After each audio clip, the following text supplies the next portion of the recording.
නමෝ තස්ස භගවතු අරහතෝ සම්මා සම්බුද්දස්ස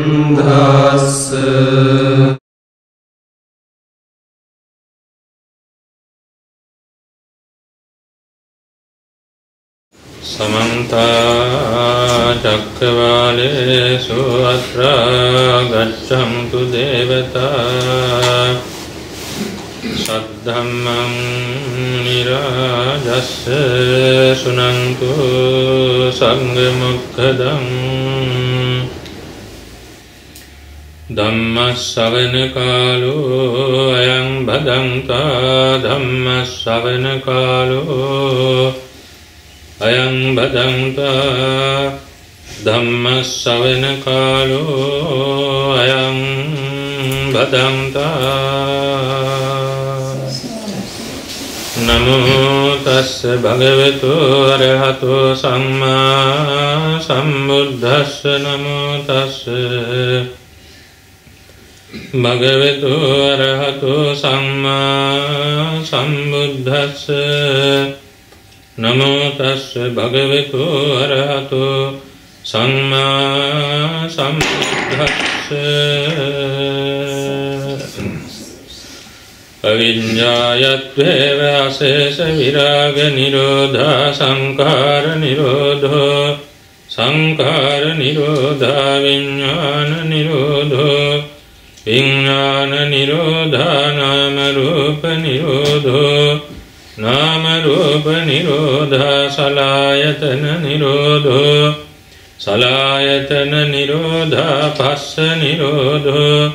පස්ස නිරෝධා වේදනා නිරෝධා තණ්හා නිරෝධා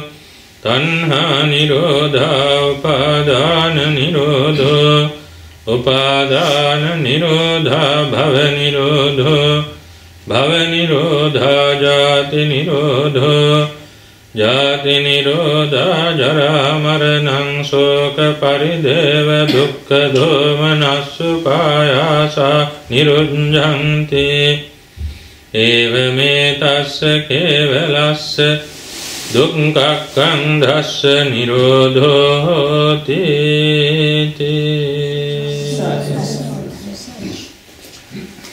ශ්‍රද්ධාවන්ත පින්වත්නි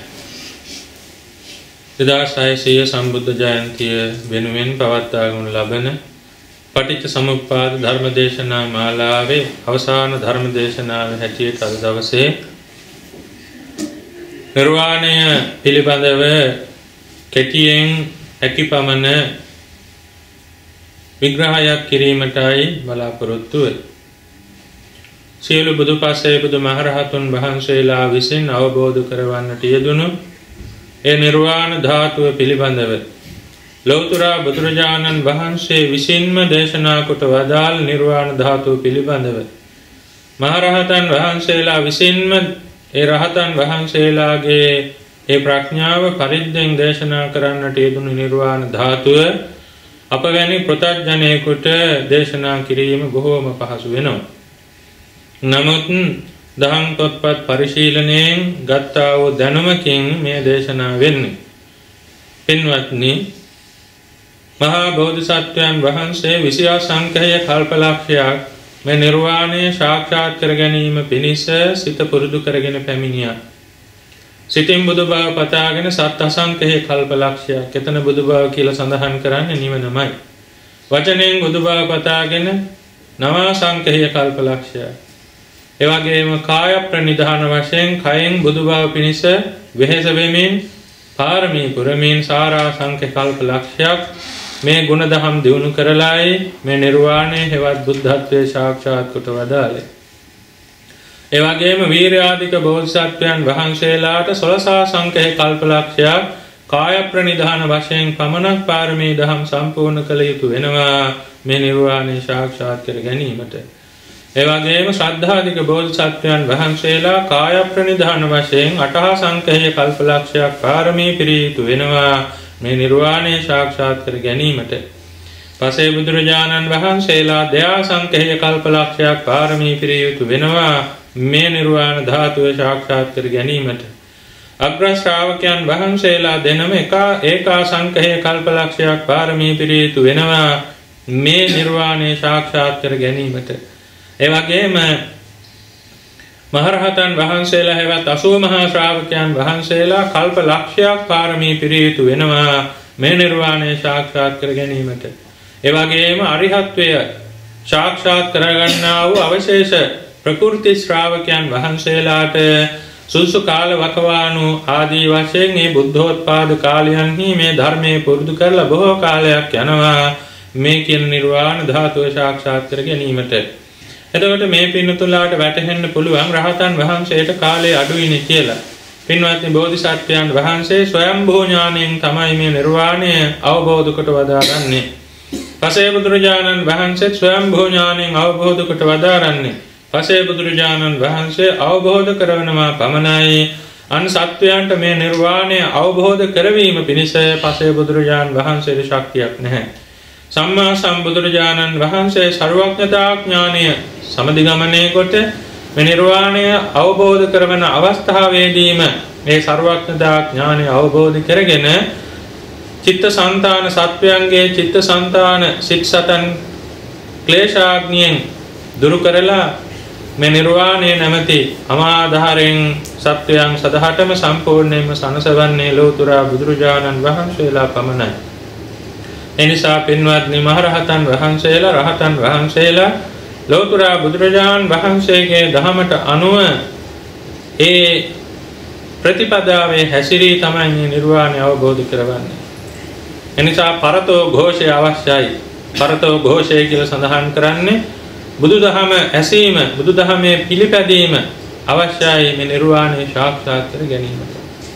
තනිවම නිර්වාණය සාක්ෂාත් කර ගැනීමට අසංකේය කල්ප ගණන් පාරමී පුරන්නට ඕනේ. ඒ වගේම සිත සකස් කර ගන්නට ඕනේ. එනිසා පින්වත්නි මේ නිර්වාණ ධාතුව සාක්ෂාත් කර ගැනීමට ඊතරම් දීර්ඝ කාලයක් මේ සිත පුරුදු කරගත යුතු නම් මේ දේශනාව පැවැත්වීමට මොනතරම් දුෂ්කර වෙනවද?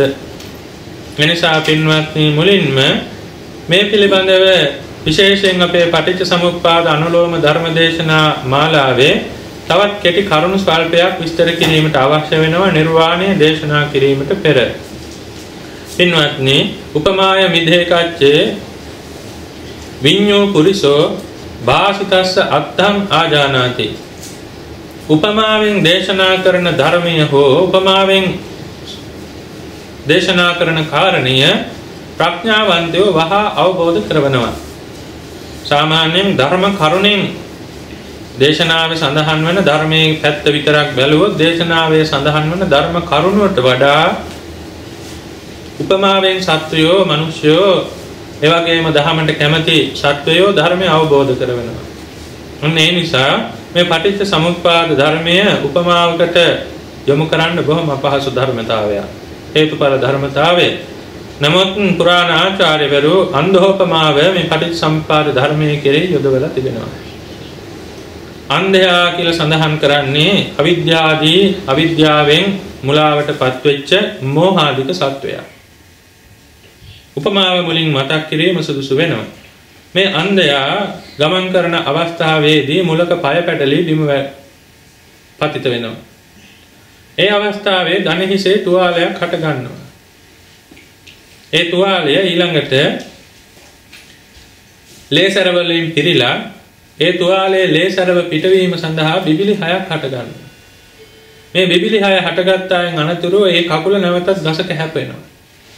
ඒ හැපීම නිසා අධික දුක්ඛයකට වේදනාවකටපත් වෙනවා. ඒ වේදනාව විවසා ගන්නට බැරි අන්ධයා බෙහෙත් ගැනීම සඳහා ඒ සුදුසු බෙහෙතක් ගැල්වීම සඳහා කැමැත්තක් පහළ වෙනවා වේදනාවෙන් මිදීම සඳහා.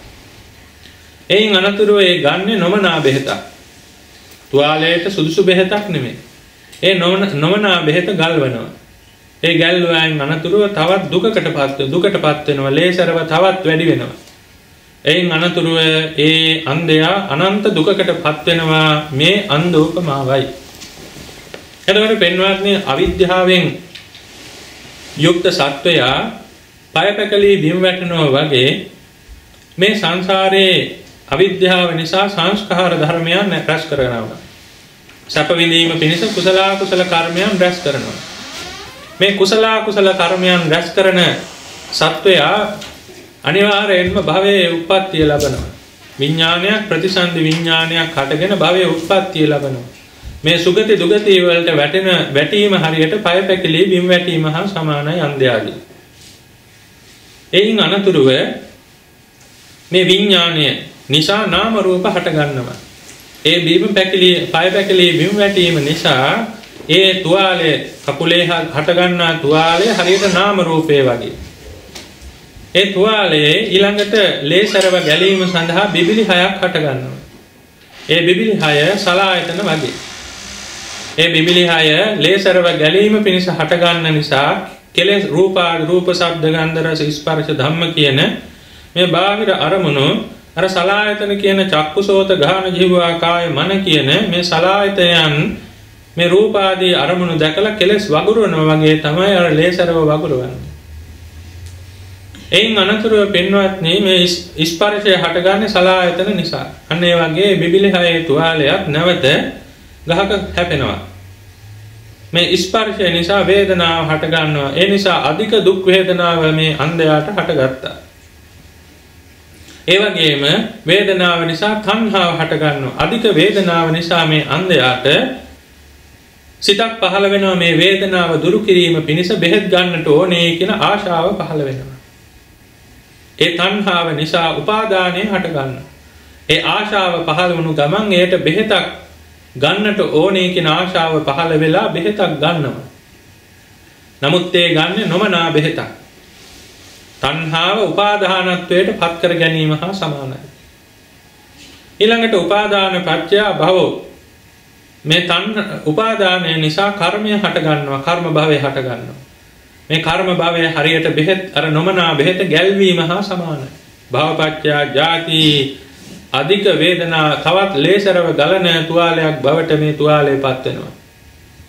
ජාතිපත්‍ය ජරා මරණං ශෝක පරිදේව දුක්ඛ දෝමනස්ස පායාසා සංභවಂತಿ මෙන්න මේ අධිකව පෑරුණු එවැගේම නොමනා බෙහෙත් ගැල්ලූ මේ තුවාලේ නිසා මේ අන්ධයා මරණීය වේදනාවකට පත් වෙනවා. මේ අන්ධ උපමාවයි. පුරාණාචාර්යවරු යෙදූ උපමාවක්. ඊළඟට පෙන්නතුනේ පටිච්ච සමුප්පාද ධර්මය බොහොම ගැඹුරු ධර්මයක්. අනදමා හිමියන් වහන්සේට බුදුරජාන් වහන්සේ දේශනා කොට වදාළානේ. මේ පටිච්ච සමුප්පාද ධර්මය පත්ල නොපෙනෙන තරමට ගැඹුරු ධර්මතාවයක්. හේතුඵල ධර්මයේ ලෝතුරා බුදුවරු පමණයි තමන් වහන්සේගේම අවබෝධයෙන් මේ ධර්මය අවබෝධ කොට වදාරන්නේ. කුමක්ද මේ ගැඹුරු ධර්මතාවය කොටස් හතරකට බෙදනවා. ඒ කොහොමද? අත්ත ගම්භීරතාවය, ධම්ම ගම්භීරතාවය, දේශනා ගම්භීරතාවය, පටිවේද ගම්භීරතාවය කියලා. අත්ත කියලා සඳහන් කරන වචනේ නොඑක් අර්ථ තියෙනවා පින්වත්නි. අර්ථයටත් තේරුමටත් අර්ථය කියනවා. අත්ත කියනවා. නමුත් මෙතනදී සඳහන් කරන්නේ ඵලයටයි. ඵල ධර්මයටයි මෙතන අත්ත කියලා සඳහන් කරන්නේ. ඉතින් මේ ඵල ධර්ම තේරුම් ගැනීමට අපහසු ගාම්භීර ධර්මතා. ඵල ධර්ම කියන්නේ අවිජ්ජා නිසා සංඛාර, සංඛාරේ ඵල ධර්මයක්. සංඛාර නිසා විඥානය, විඥානයේ ඵල ධර්මයක්. ඒ වගේම විඥාන නිසා නාම රූප, සලආයතන, පස්ස, වේදනා ආදී මෙන්න මේ ධර්මතා හේතුන් නිසා හටගත්ත ඵල ධර්මයන්. මේ ඵල ධර්මයන් එකකට එකක් වෙනස් වෙනවා. මේ ඵල ධර්මයන් නොඑක් අවස්ථාවලදී නොඑක් විදිහට බෙදා දක්වනවා. මේ ආදී වශයෙන් මේ ඵල ධර්මයන් පිළිබඳව අවබෝධ කිරීම මහත් වූ අපහසුවක් ගැඹුරක් තිබෙනවා. එනිසා ධර්මයේ සඳහන් වෙනවා මේ පටිච්ච සමුප්පාදයේ අත්ත ගම්භීරයි. ඵල ධර්ම සම්බන්ධව ගම්භීරයි. ඊළඟට ධම්ම ගම්භීර. ධම්ම ගම්භීර කියලා සඳහන් කරන්නේ හේතු ධර්මයි. සංස්කාරයන්ට අවිද්‍යාව හේතුවක්. ඒ හේතුව අවබෝධ කිරීම ගම්භීරයි, ගැඹුරුයි. තේරුම් ගැනීම ගැඹුරුයි. විඥානයේ හේතුව සංස්කාරයයි. සංස්කාර අවබෝධ කිරීම දැන ගැනීම ගැඹුරුයි. මේ ආදී වශයෙන් පටිච්චසමුප්පාදයේම පවතින හේතු ධර්මතා ධම්ම ගම්භීර හැටියට සඳහන් වෙනවා. අවබෝධය අපහසු බැවිනොත් තේරුම් ගැනීම අපහසු බැවිනොත්. ඊළඟට දේශනා ගම්භීර. මේ දේශනා කිරීමට බොහොම ගැඹුරු ධර්මතාවයක්.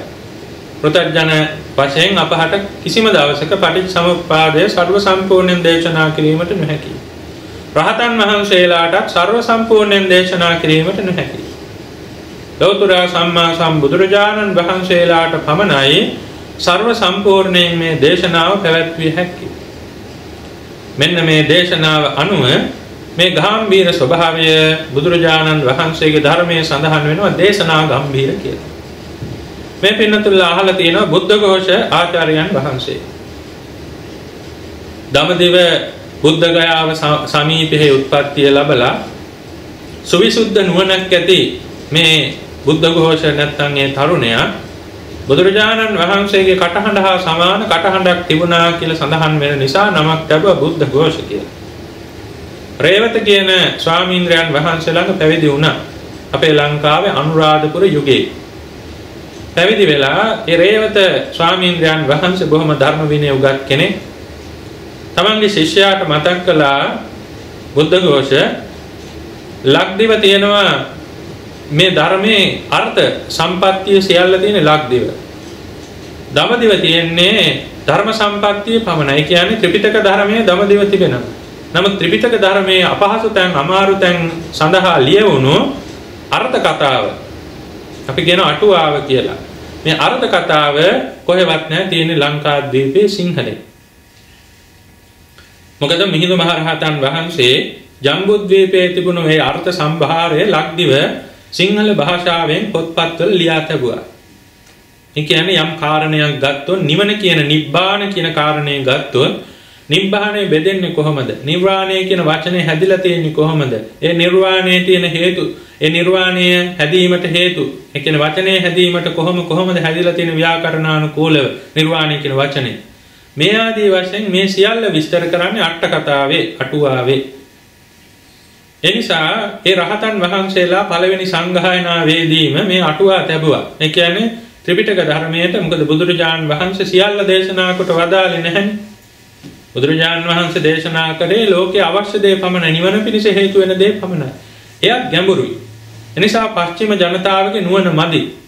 එනිසා මේ පශ්චිම ජනතාවට තේරුම් ගැනීමේ පහසුව පිණිස රහතන් වහන්සේලා අට කතා සම්පාදනය කළා. ත්‍රිපිටක බුද්ධ වචනයේට අට කතා අර්ථ කතා සම්පාදනය කළා. ඒ අර්ථ කතා මිහිඳු මහරහතන් වහන්සේ ලක්දිවට පමුණුවලා ලක්දිවේදී සිංහල භාෂාවෙන් සකස් කළා. හෙළ භාෂාවෙන්. මහා පච්චරිය, කුරුන්දිය, ඒ වගේම අන්ද සංකේප කියන අටුවා සිංහල පැරණි සිංහල මහා අට කතා ආදී පැරණි සිංහල අටුවා තිබිලා තියෙනවා. ඉතින් රේවත ස්වාමීන්ද්‍රයන් වහන්සේ මතක් කළේ මේ කාරණේ. බුද්ධ ഘോഷ වික්ෂුන් වහන්සේ ලක්දිවට වැඩම කළා. නැවකින් වැඩම කරලා මහා විහාරයට මිහිඳු මහරහතන් වහන්සේ විසින් දෙවන පෑතිස් නිරිඳුන් විසින් සකස් කරපු මහා විහාරයට පැමිණියා. මහා විහාරික භික්ෂුන් වහන්සේලා පින්වත්නි මිහිඳු මහරහතන් වහන්සේගේ කාලයේ පටන් ධර්ම විනය බොහොම දන්න විනය අකුරටම පිළිපදින මිත්‍යා දෘෂ්ටි කිසිම දෙයක් වැද්ද ගැනීමට නොදෙන බලකොටුවක් හා සමානව ධර්ම භාණ්ඩාගාරයක්ව පැවතු ස්ථානයක් මහා විහාරය. මහා විහාරයේ චෛත්‍යය තමයි රුවන්වැලිසෑය. මහා විහාරයේ බෝධීන් වහන්සේ තමයි ජයශ්‍රී මහා බෝධිය.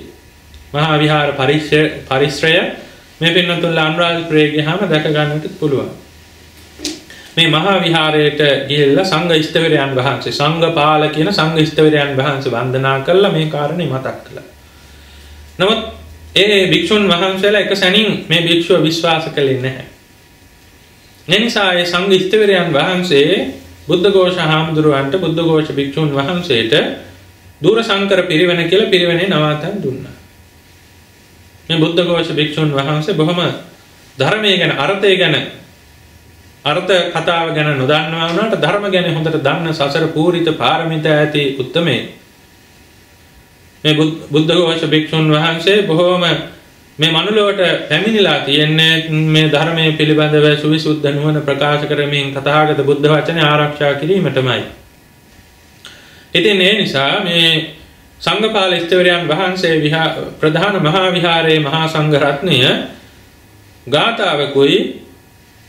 ගාථාවක් දුන්න සංයුත්ත නිකායේ සගතක වර්ගයේ පළවෙනි වර්ගයේහි ඇති ගාථාවක් දුන්න මේ කවුරුත් දන්න සීලේ පතිට්ඨාය නරෝ සපඤ්ඤෝ චිත්තං පඤ්ඤංච භාවයං ආතාපි නිබකෝ භික්ඛුසෝ ඉමං වජටේ ජට. සීලේ පතිට්ඨාය සීලේ පිහිටලා ප්‍රඥාවන්ත උත්පත්තියෙන් ප්‍රඥාව ලැබූ පුද්ගලයා සිත සමාධිමත් කරලා එවැගේ විදර්ශනා නුවණින් යුක්තව කෙලස් තවන වීරයෙන් යුක්තව තණ්ඩ සුදුසු ප්‍රඥාවක් තියෙන භික්ෂුව මේ කෙලස් අහුල ලිහනවා කියන ගාථාවේ තේරුම. මේකට අර්ථ සපයන්න කියලා බුද්ධඝෝෂ ස්වාමින් වහන්සේට දුන්න ගාථාව පරීක්ෂණය.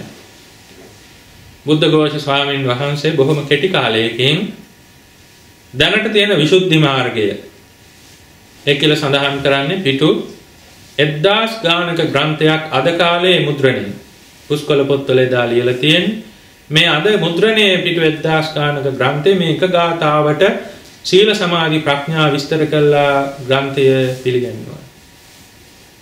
ඒ ග්‍රන්ථයේ සඳහන් වෙනවා බුද්ධඝෝෂ ස්වාමින් වහන්සේගේ දක්ෂතාවයේ පෙන්වීම සඳහා පළවෙනි ලියපු ග්‍රන්ථය දෙවියන් විසින් සැඟවුවා කියලා.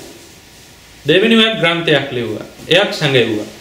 තුන්වෙනිවත් ග්‍රන්ථයක් ලිව්වා. එයක් සැඟෙව්වා. අන්තිමට ග්‍රන්ථ තුන පෙන්වනකොට ඒ ග්‍රන්ථ තුන එක සමානයි කියලා සඳහන් කරනවා. එතරම් නුවණ තියෙන ප්‍රඥාව තියෙන කෙනෙක් රාතන් වහන්සේ නමක් නෙවෙයි. ඒ අවස්ථාවේදී භික්ෂුන් වහන්සේලා තීරණය කළා මොහු සැබෑ බුද්ධිමතෙක්.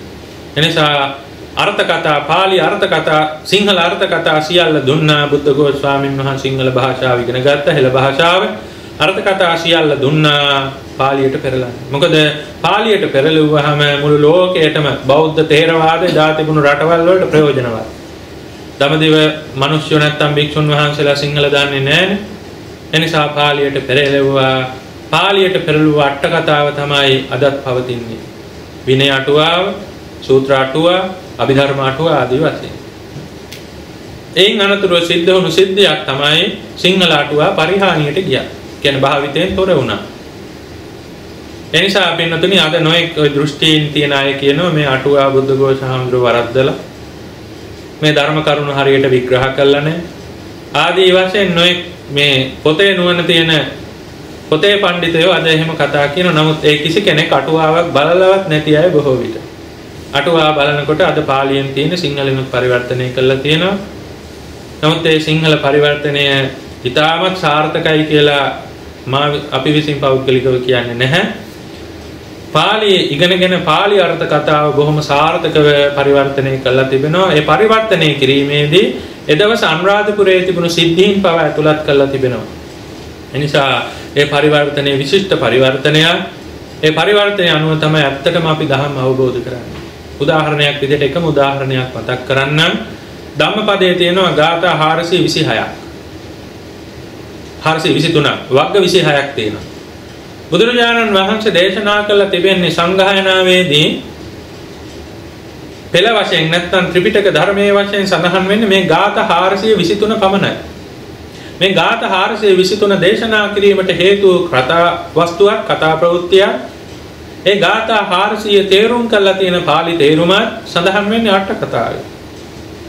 ඉතින් යමෙක් අට කතාව ප්‍රතික්ෂේප කරනවා නම් ධම්මපදයේ ගාථා විතරයි පිළිගන්න වෙන්නේ. ඒ වගේම අභිධර්මයේ ප්‍රතික්ෂේප කරන යමෙක් වෙනවා නම් ඔහු ඒ අට කතාව පිළිගන්නේත් නැහැ අභිධර්මයේ පෙළ පිළිගන්නේත් නැහැ. ඒ වගේ දෘෂ්ටි කාන්තා රාශියක් තියෙනවා එදත් තිබුණා අදත් තියෙනවා. එනිසා පින්වත්නි මෙන්න මේ බුද්ධඝෝෂ හාමුදුරුවන් වහන්සේ විසුද්ධි මාර්ගයේ ලියනවා පටිච්ච සමුප්පාද විවරණය. පටිච්ච සමුප්පාදයේ පිළිබඳ ගැඹීර විවරණයක් තියෙනවා පිටු රාශියක. ඒ පටිච්ච සමුප්පාදයේ ලියන්නට කලින් ගාථාවකින් ඒ පිළිබඳ විස්තරයක් කරනවා. මොකක්ද? වත්තුකාමෝ අහං අජ්ජ පච්චයාකාර වන්නන පතිට්ටං නාදි ගච්ඡාමි අජ්ජා ගාල්හෝව සාගර.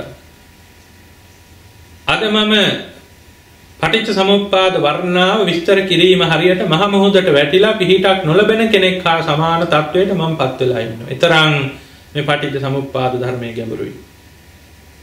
මහ මොහොතට වැටුණු කෙනෙක් පිහිටක් නොලබනවා වගේ පටිච්ච සමුප්පාද වර්ණාව විස්තර කිරීම සඳහා මම පිහිටක් නොලබෙමින් අන්දමන්ද වී සිටිනවා කියන අර්ථයක් එතනදී ඇතුළත් වෙන්නේ. මම පිහිටක් ලබන්නේ නැහැ. මහා සාගරයට වැටුණු කෙනෙක් වගේ අද මේ පටිච්චසමුප්පාදය කියන්නට ගිහිල්ලා. ඉතින් එතරම් ගාම්භීර නෝනක් ඇති මේ උත්තමයන් වහන්සේලාට මේ පටිච්චසමුප්පාද ධර්මයේ ගැඹුරු නම් අපි මේ කියන අහන ඔබ අප සෑම දෙනාට මොනතරම් ගැඹුරුද? මේ තමයි දේශනා ගාම්භීරතාවය. ඊළඟට පටිවේද ගාම්භීරතාවය. පටිවේද ගාම්භීර කියන්නේ අප හැම දිනාටම තියෙන අනුමාන ඥානයක්. ගින්නකින් දුමක් හට ගන්නවා. ඈත දුමක් දැක්කොත් එතන ගින්නක් තියෙනවා කියලා අපි හිතනවා. ඒක අනුමාන ඥානයක්. හැබැයි ඒක හරියන්නත් පුළුවන් වරදින්නත් පුළුවන්. නමුත් ප්‍රතිවේද ඥානය කියන්නේ තීක්ෂණ නුවණින් යුක්තව ඒ සියල්ල හිතින්ම අවබෝධ කිරීම පටිවේද ඥානයයි. මේ පටිවේද ගාම්භීරය කියන්නේ චතුරාර්ය සත්‍ය දේශනා කිරීමට පටිච්චසමුප්පාදය දේශනා කිරීමට ඊතරම් අපහසු නම් පටිච්චසමුප්පාදය අවබෝධ කිරීමට කතරම් අපහසුද කියන කාරණය මේ අනුව අපිට විස්තර කර ගන්නට පුළුවන්. මේ චතුර්විධ වූ ගාම්භීරතාවය. අර්ථ ගාම්භීර, ධම්ම ගාම්භීර, දේශනා ගාම්භීර, ප්‍රතිවේද ගාම්භීර. ඊටමත් කෙටි. ඊළඟට පටිච්චසමුප්පාදයේ තියෙනවා ණය ක්‍රම හතරක්. ඒකත් ණය, නානත් ණය, අව්‍යාපාර ණය, ඒවං ධම්මතා ණය කියලා. ඒකත් ණය කියන්නේ පටිච්චසමුප්පාද ධර්මතා පරම්පරා ධර්මතාවයක් තියෙන පරම්පරාවක්. ඒ කියලා සඳහන් කරන උදාහරණයක් විදිහට අපි දන්නවා සහල් නිසා බත් ලැබෙනවා. නමුත් සහල් කියන කාරණය සහල් කියන වස්තුව අපිට කන්නට බෑ තද දෙයක්. බත කියන එක මෘදු දෙයක්. නමුත් සහලුයි බතුයි දෙකක් කිව්වොත් සහල් හිමියාට බත් ලැබෙන්නේ නැහැ. එනිසා මේ සහලුයි බතුයි සමානයි. ඒ සමාන වුණාට ඒ සමාන වෙන්නේ පරම්පරාව වශයෙන් සහල් නිසා බත් ලැබෙනවා. එනිසා මෙන්න මේ වගේ අවිද්‍යාව නිසා සංස්කාර හට ගන්නවා. අවිද්‍යාව කියන්නේ වෙනත් ධර්මතාවයක්. සංස්කාර කියන්නේ ඊට හාත්පසින් වෙනත් ධර්මතාවයක්. නමුත් අවිද්‍යාව නිසා සංස්කාර හට ගන්නවා කියන කාරණයට අනුව යම් සමානත්වයක් තියෙනවා. මොකද අවිද්‍යාව නිසා විඥානය හටගන්නේ නැහැ. අවිද්‍යාව නිසා හටගන්න සංස්කාර. මෙන්න මේ සමාන ස්වභාවයට කියනවා ඒකත්ත ණය කියලා. ඒකත්ත ක්‍රමය. එතකොට පින්වත්නි මේ අවිද්‍යාව නිසා සංස්කාර හටගන්න එකම ස්වභාවය එකම විදිහට අවබෝධ කරගන්න සත්වයන්ට වැරදි දෘෂ්ටියක් ඇති වෙන්න පුළුවන්. මොකක්ද මේ දෘෂ්ටිය? සාස්වත දෘෂ්ටිය ඇති වෙන්න පුළුවන්. මේ සියල්ල එකයි වෙනසක් නැහැ කියලා සාස්වත දෘෂ්ටිය ඇති වෙන්නත් පුළුවන්. නමුත් මේ ඒකත් ණය හරියට අවබෝධ කරන තැනත්තා අනිවාර්යයෙන්ම උච්ඡේද දෘෂ්ටිය දුරු කරගන්නත් පුළුවන්. උච්ඡේද දෘෂ්ටිය කියන්නේ කෙනෙක් කර්මයක් කරනවා වෙන කෙනෙක් ඒ කර්ම විපාක විඳිනවා. නැත්තම් මේ ජීවිතයෙන් සියල්ල අවසానයි කියන දෘෂ්ටිය. නමුත් මේ පරම්පරා සම්බන්ධතාවයක් තියෙන්නේ. මේ පරම්පරා සම්බන්ධතාවය නිසා මෙතනින් අවසානයේ විඳින්නේ වෙන කෙනෙක් කරන්නේ තව කෙනෙක් ආදී උච්ඡේද දෘෂ්ටිය දුරු වෙනවා. මේ ඒකත් ණය හරියට තේරුම් ගත්තොත්. නමුත් මේ ඒකත් ණය වැරදියට තේරුම් ගත්තොත් මේ එකම සත්වයක් තමයි මේ සියල්ල කරන්නේ කියන එකම පරම්පරාවක් වුණාට එකම සත්වයක් සමානත්වයක් තියෙනවා කියන සාස්වත දෘෂ්ටියට වැටෙනවා. භවයෙන් භවයේ සමානත්වයක් තියෙනවා කියන සාස්වත දෘෂ්ටියට වැටෙනවා. මේ ණය ක්‍රමය හරියට තේරුම් ගත්තේ නැත්නම්. ඊළඟට පින්නතුනේ නානත්ත් ණය. ඒකේ අනිත් පැත්ත. දැන් අවිද්‍යාවෙන් සංස්කාර හට ගන්නවා. නමුත් අවිද්‍යාවයි සංස්කාරය සමාන නැහැ. සංස්කාර වලින් විඥානය හට ගන්නවා. විඥානයේ සංස්කාරය සමාන නැහැ. ඒ නිසා මේකේ වෙනස් ස්වභාවයකුත් තියෙනවා. ඒකට කියනවා නානත්ත් ණය කියලා වෙනස් ස්වභාවය. මේ නානත්ත් ණය නිසා සාස්වත දෘෂ්ටිය දුරු වෙනවා. හරියට ගත්තොත්. ඒ කියන්නේ වෙනස් ස්වභාවයක් තිබෙනවා. ඒ කියන්නේ වෙනස් වීම තියෙනවා. වෙනස් වෙන නිසා එකම සත්වයා භවයෙන් භවයට යන්නේ නැහැ. සත්ව පුද්ගල ප්‍රඥාප්තියක් නැහැ කියන සාස්වත දෘෂ්ටිය දුරු වෙනවා. නමුත් මේක වැරදි විදිහට ගන්න කෙනා උච්ඡේද දෘෂ්ටියෙන් යුක්ත වෙනවා අයියේ. එක හේතුවකින් වෙනස් ඵලයක් හටගන්නවා. එය නැවත හේතුවක් වෙලා තව වෙනස් ඵලයක් හටගන්නවා. මෙන්න මේ වෙනස්තාවය නිසා මේ සත්වයා නෙමේ වෙන සත්වයක් තමයි පිළිසඳ ගන්නේ කියන උච්ඡේද දෘෂ්ටියෙන් යුක්ත වෙනවා. මේ නානත්ත් ණය වැරදි විදිහට ගත්තා. ඊළඟට අව්‍යාපාර ණය. අව්‍යාපාර ණය කියලා සඳහන් කරන්නේ කිසිම උත්සාහයක් නැතුව අවිද්‍යාවෙන් සංස්කාර හට ගන්නවා. අවිද්‍යාව ඇති වුණොත් ආය වෙනම උත්සාහයක් අවශ්‍ය නැහැ. කර්මයෙන් හෝ එහෙම නැත්නම් මිනිස්යාගෙන් හෝ වෙන දෙවියෙක්ගෙන් හෝ උත්සාහයක් අවශ්‍ය නැහැ. අනිවාර්යෙන් සංස්කාර හට ගන්නවා. නිසා උත්සාහයක් අනුත්සාහකව උත්සාහයක් නැතිව සංස්කාර හට ගැනීම අව්‍යාපාර ණය. මේක හරි විදිහට තේරුම් ගත්ත තැනත්තාට ආත්ම දෘෂ්ටිය දුරු වෙනවා. ආත්ම දෘෂ්ටිය දුරු වෙනවා. ඒ කොහොමද? දැන් සඳහන් කළේ උත්සාහයක් නැතිව සකස් වෙනකොට මේ හේතුඵල සම්බන්ධතාවය නිසා මේ අවිද්‍යාව සංඛාර නාම රූප විඥාන නාම රූප ආදී මේ හේතුඵල ධර්මයන් සකස් වෙන්නේ කිසිම උත්සාහයක් නැතුව. එනිසා මේ උත්සාහයක් නැතුව සකස් වෙන්නේ හේතුඵල ධර්මතාවයෙන් යුක්තව. එනිසා සංසාරේ යන සත්වයේ පුද්ගලයෙක් ආත්මයක් නැහැ කියන ආත්ම දෘෂ්ටිය මේ අව්‍යාපාර ණය හරියට තේරුම් ගත්ත තැනත්තාට දුර වෙනවා. නමුත් අනුත්සාහකව උත්සාහයක් නැතුව හට ගන්නවා කියන කාරණේ වැරදි විදිහට ගත්තොත් ඒක අක්‍රීය දෘෂ්ටියක් වෙනවා. අක්‍රීය දෘෂ්ටිය කියන්නේ ඉබේම සියල්ල සිද්ධ වෙනවා. ඉබේම සියල්ල සිද්ධ වෙනවා. අර මුලින් කියවනේ අපි අව්‍යාපාර ණයේ ඒ ණය ක්‍රමයේදී උත්සාහයක් නැතුව හට ගන්නවා කියලා. එතකොට හිතනවා මේව ඔක්කොම ඉබේ හට ගන්නවා. මේව ඔක්කොම ඉබේ හටගන්නේ කියලා අක්‍රීය දෘෂ්ටිය. ක්‍රියාවක් නැතිව ක්‍රියාවක් කරන්නේ නැති බව ඇත්ත. නමුත් මේ සියල්ල අනුත්සාහකවයි හටගන්නේ කියන කාරණේ ඇති වෙනවා අක්‍රීය දෘෂ්ටිය. ඊළඟට පෙන්නතුනේ ඒවං ධම්මතා ණය. ඒවං ධම්මතා ණය කියන්නේ ධාර්මිකව අපි සිතුවොත් ධම්මතා කියලා සඳහන් කරන්නේ හේතුඵල සම්බන්ධතාවය. අවිද්‍යාව නිසා අවිද්‍යාවෙන් හාත්පසින් වෙනස් වූ සංස්කාර හට ගන්න හේතුඵල. සංස්කාර නිසා නාම රූප නාම විඥාන විඥාන නිසා නාම රූප නිසා සලආයතන ආදී වශයෙන් මේ හේතුඵල සම්බන්ධතාවය. අඹ ඇටයකින් කොස් ගෙඩියක් හටගන්නේ නැහැ කොස් ගහක් ඇති වෙලා. අඹ ඇටයකින් හටගන්නේ අඹ පැලයක් අඹ ගෙඩියක්.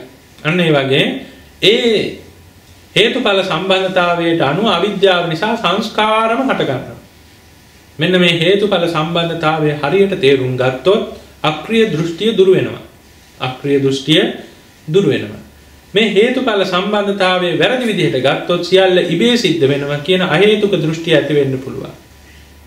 ඒ වගේම ඇතිවීමේ නියත ක්‍රමයක් තියෙනවා කියන නියතවාදී නැත්තම් නියත දෘෂ්ටිය ඇති වෙන්න පුළුවන් වැරදි විදිහට ගත්තොත්. මේ නිසා පින්නතුනේ මේ ගාම්භීර පටිච්චසමුප්පාද ධර්මතාවයේ මේ එක එක ණය ක්‍රම එක එක විශේෂ ක්‍රම බුදුරජාන් වහන්සේ දේශනා කොට වදාළා. ඊළඟට දෘෂ්ටි නිවාරණය. අවිද්‍යා පත්‍ය සංඛාර අවිද්‍යාව නිසා සංස්කාර හට ගැනීම අවබෝධ කිරීමෙන් තේරුම් ගැනීමෙන් මේ සත්වයක් පුද්ගලයෙක් නෙමෙයි මේ ක්‍රියාව සිද්ධ කරන්නේ නොදැනීම මුලාව මෝහය නිසා කුසල කර්මයන් රැස් වෙනවා කියන කාරණය ඇති කරගන්න පුළුවන් ආත්ම දෘෂ්ටිය දුරු කරගන්නට පුළුවන්. ඒ වගේම සංඛාර නිසා විඥානය හට ගන්නවා. එනිසා ආත්මයක් නෙමෙයි නැවත ප්‍රතිසන්දිය ලබන්නේ විඥානයක්. ඒ විඥානයත් වෙනස් වෙනවා. ඒ විඥානයේ සංස්කාර නිසා හටගන්නේ සංස්කාර නැති වෙනකොට විඥානය නැති වෙනවා කියන මේ ආත්ම දෘෂ්ටිය දුරු වෙනවා. කුසල කරන සත්වයේ පුද්ගලයේ ආත්මයක් නැහැ කියන දෘෂ්ටිය. ඊළඟට සංඛාර පත්‍ය විඥාන. විඥාන පත්‍ය ඒ විඥානය කියන්නේ සත්ව පුද්ගල නෙමෙයි චිත්ත පරම්පරාවක් පමණයි කියන ආත්ම දෘෂ්ටිය දුරු වෙනවා. චිත්ත පරම්පරාවක් පමණයි කියන මේ අනාත්ම දෘෂ්ටිය ඇති වෙනවා. ඊළඟට පෙන්නතුනේ විඥාන පත්‍ය නාම රූප විඥානය නිසා නාම රූප හට ගන්නවා. එතකොට පෙන්වන්නේ මේ නාම රූප පරම්පරාවක් පමණයි මේ භවයේ සැරිසරන්නේ ගමන් කරන්නේ කියන මෙන්න මේ සම්‍යක් දෘෂ්ටිය ඇති වෙනවා මේ කාරණේ තේරුම් ගැනීම. නාම රූප පත්‍ය සලආයතන.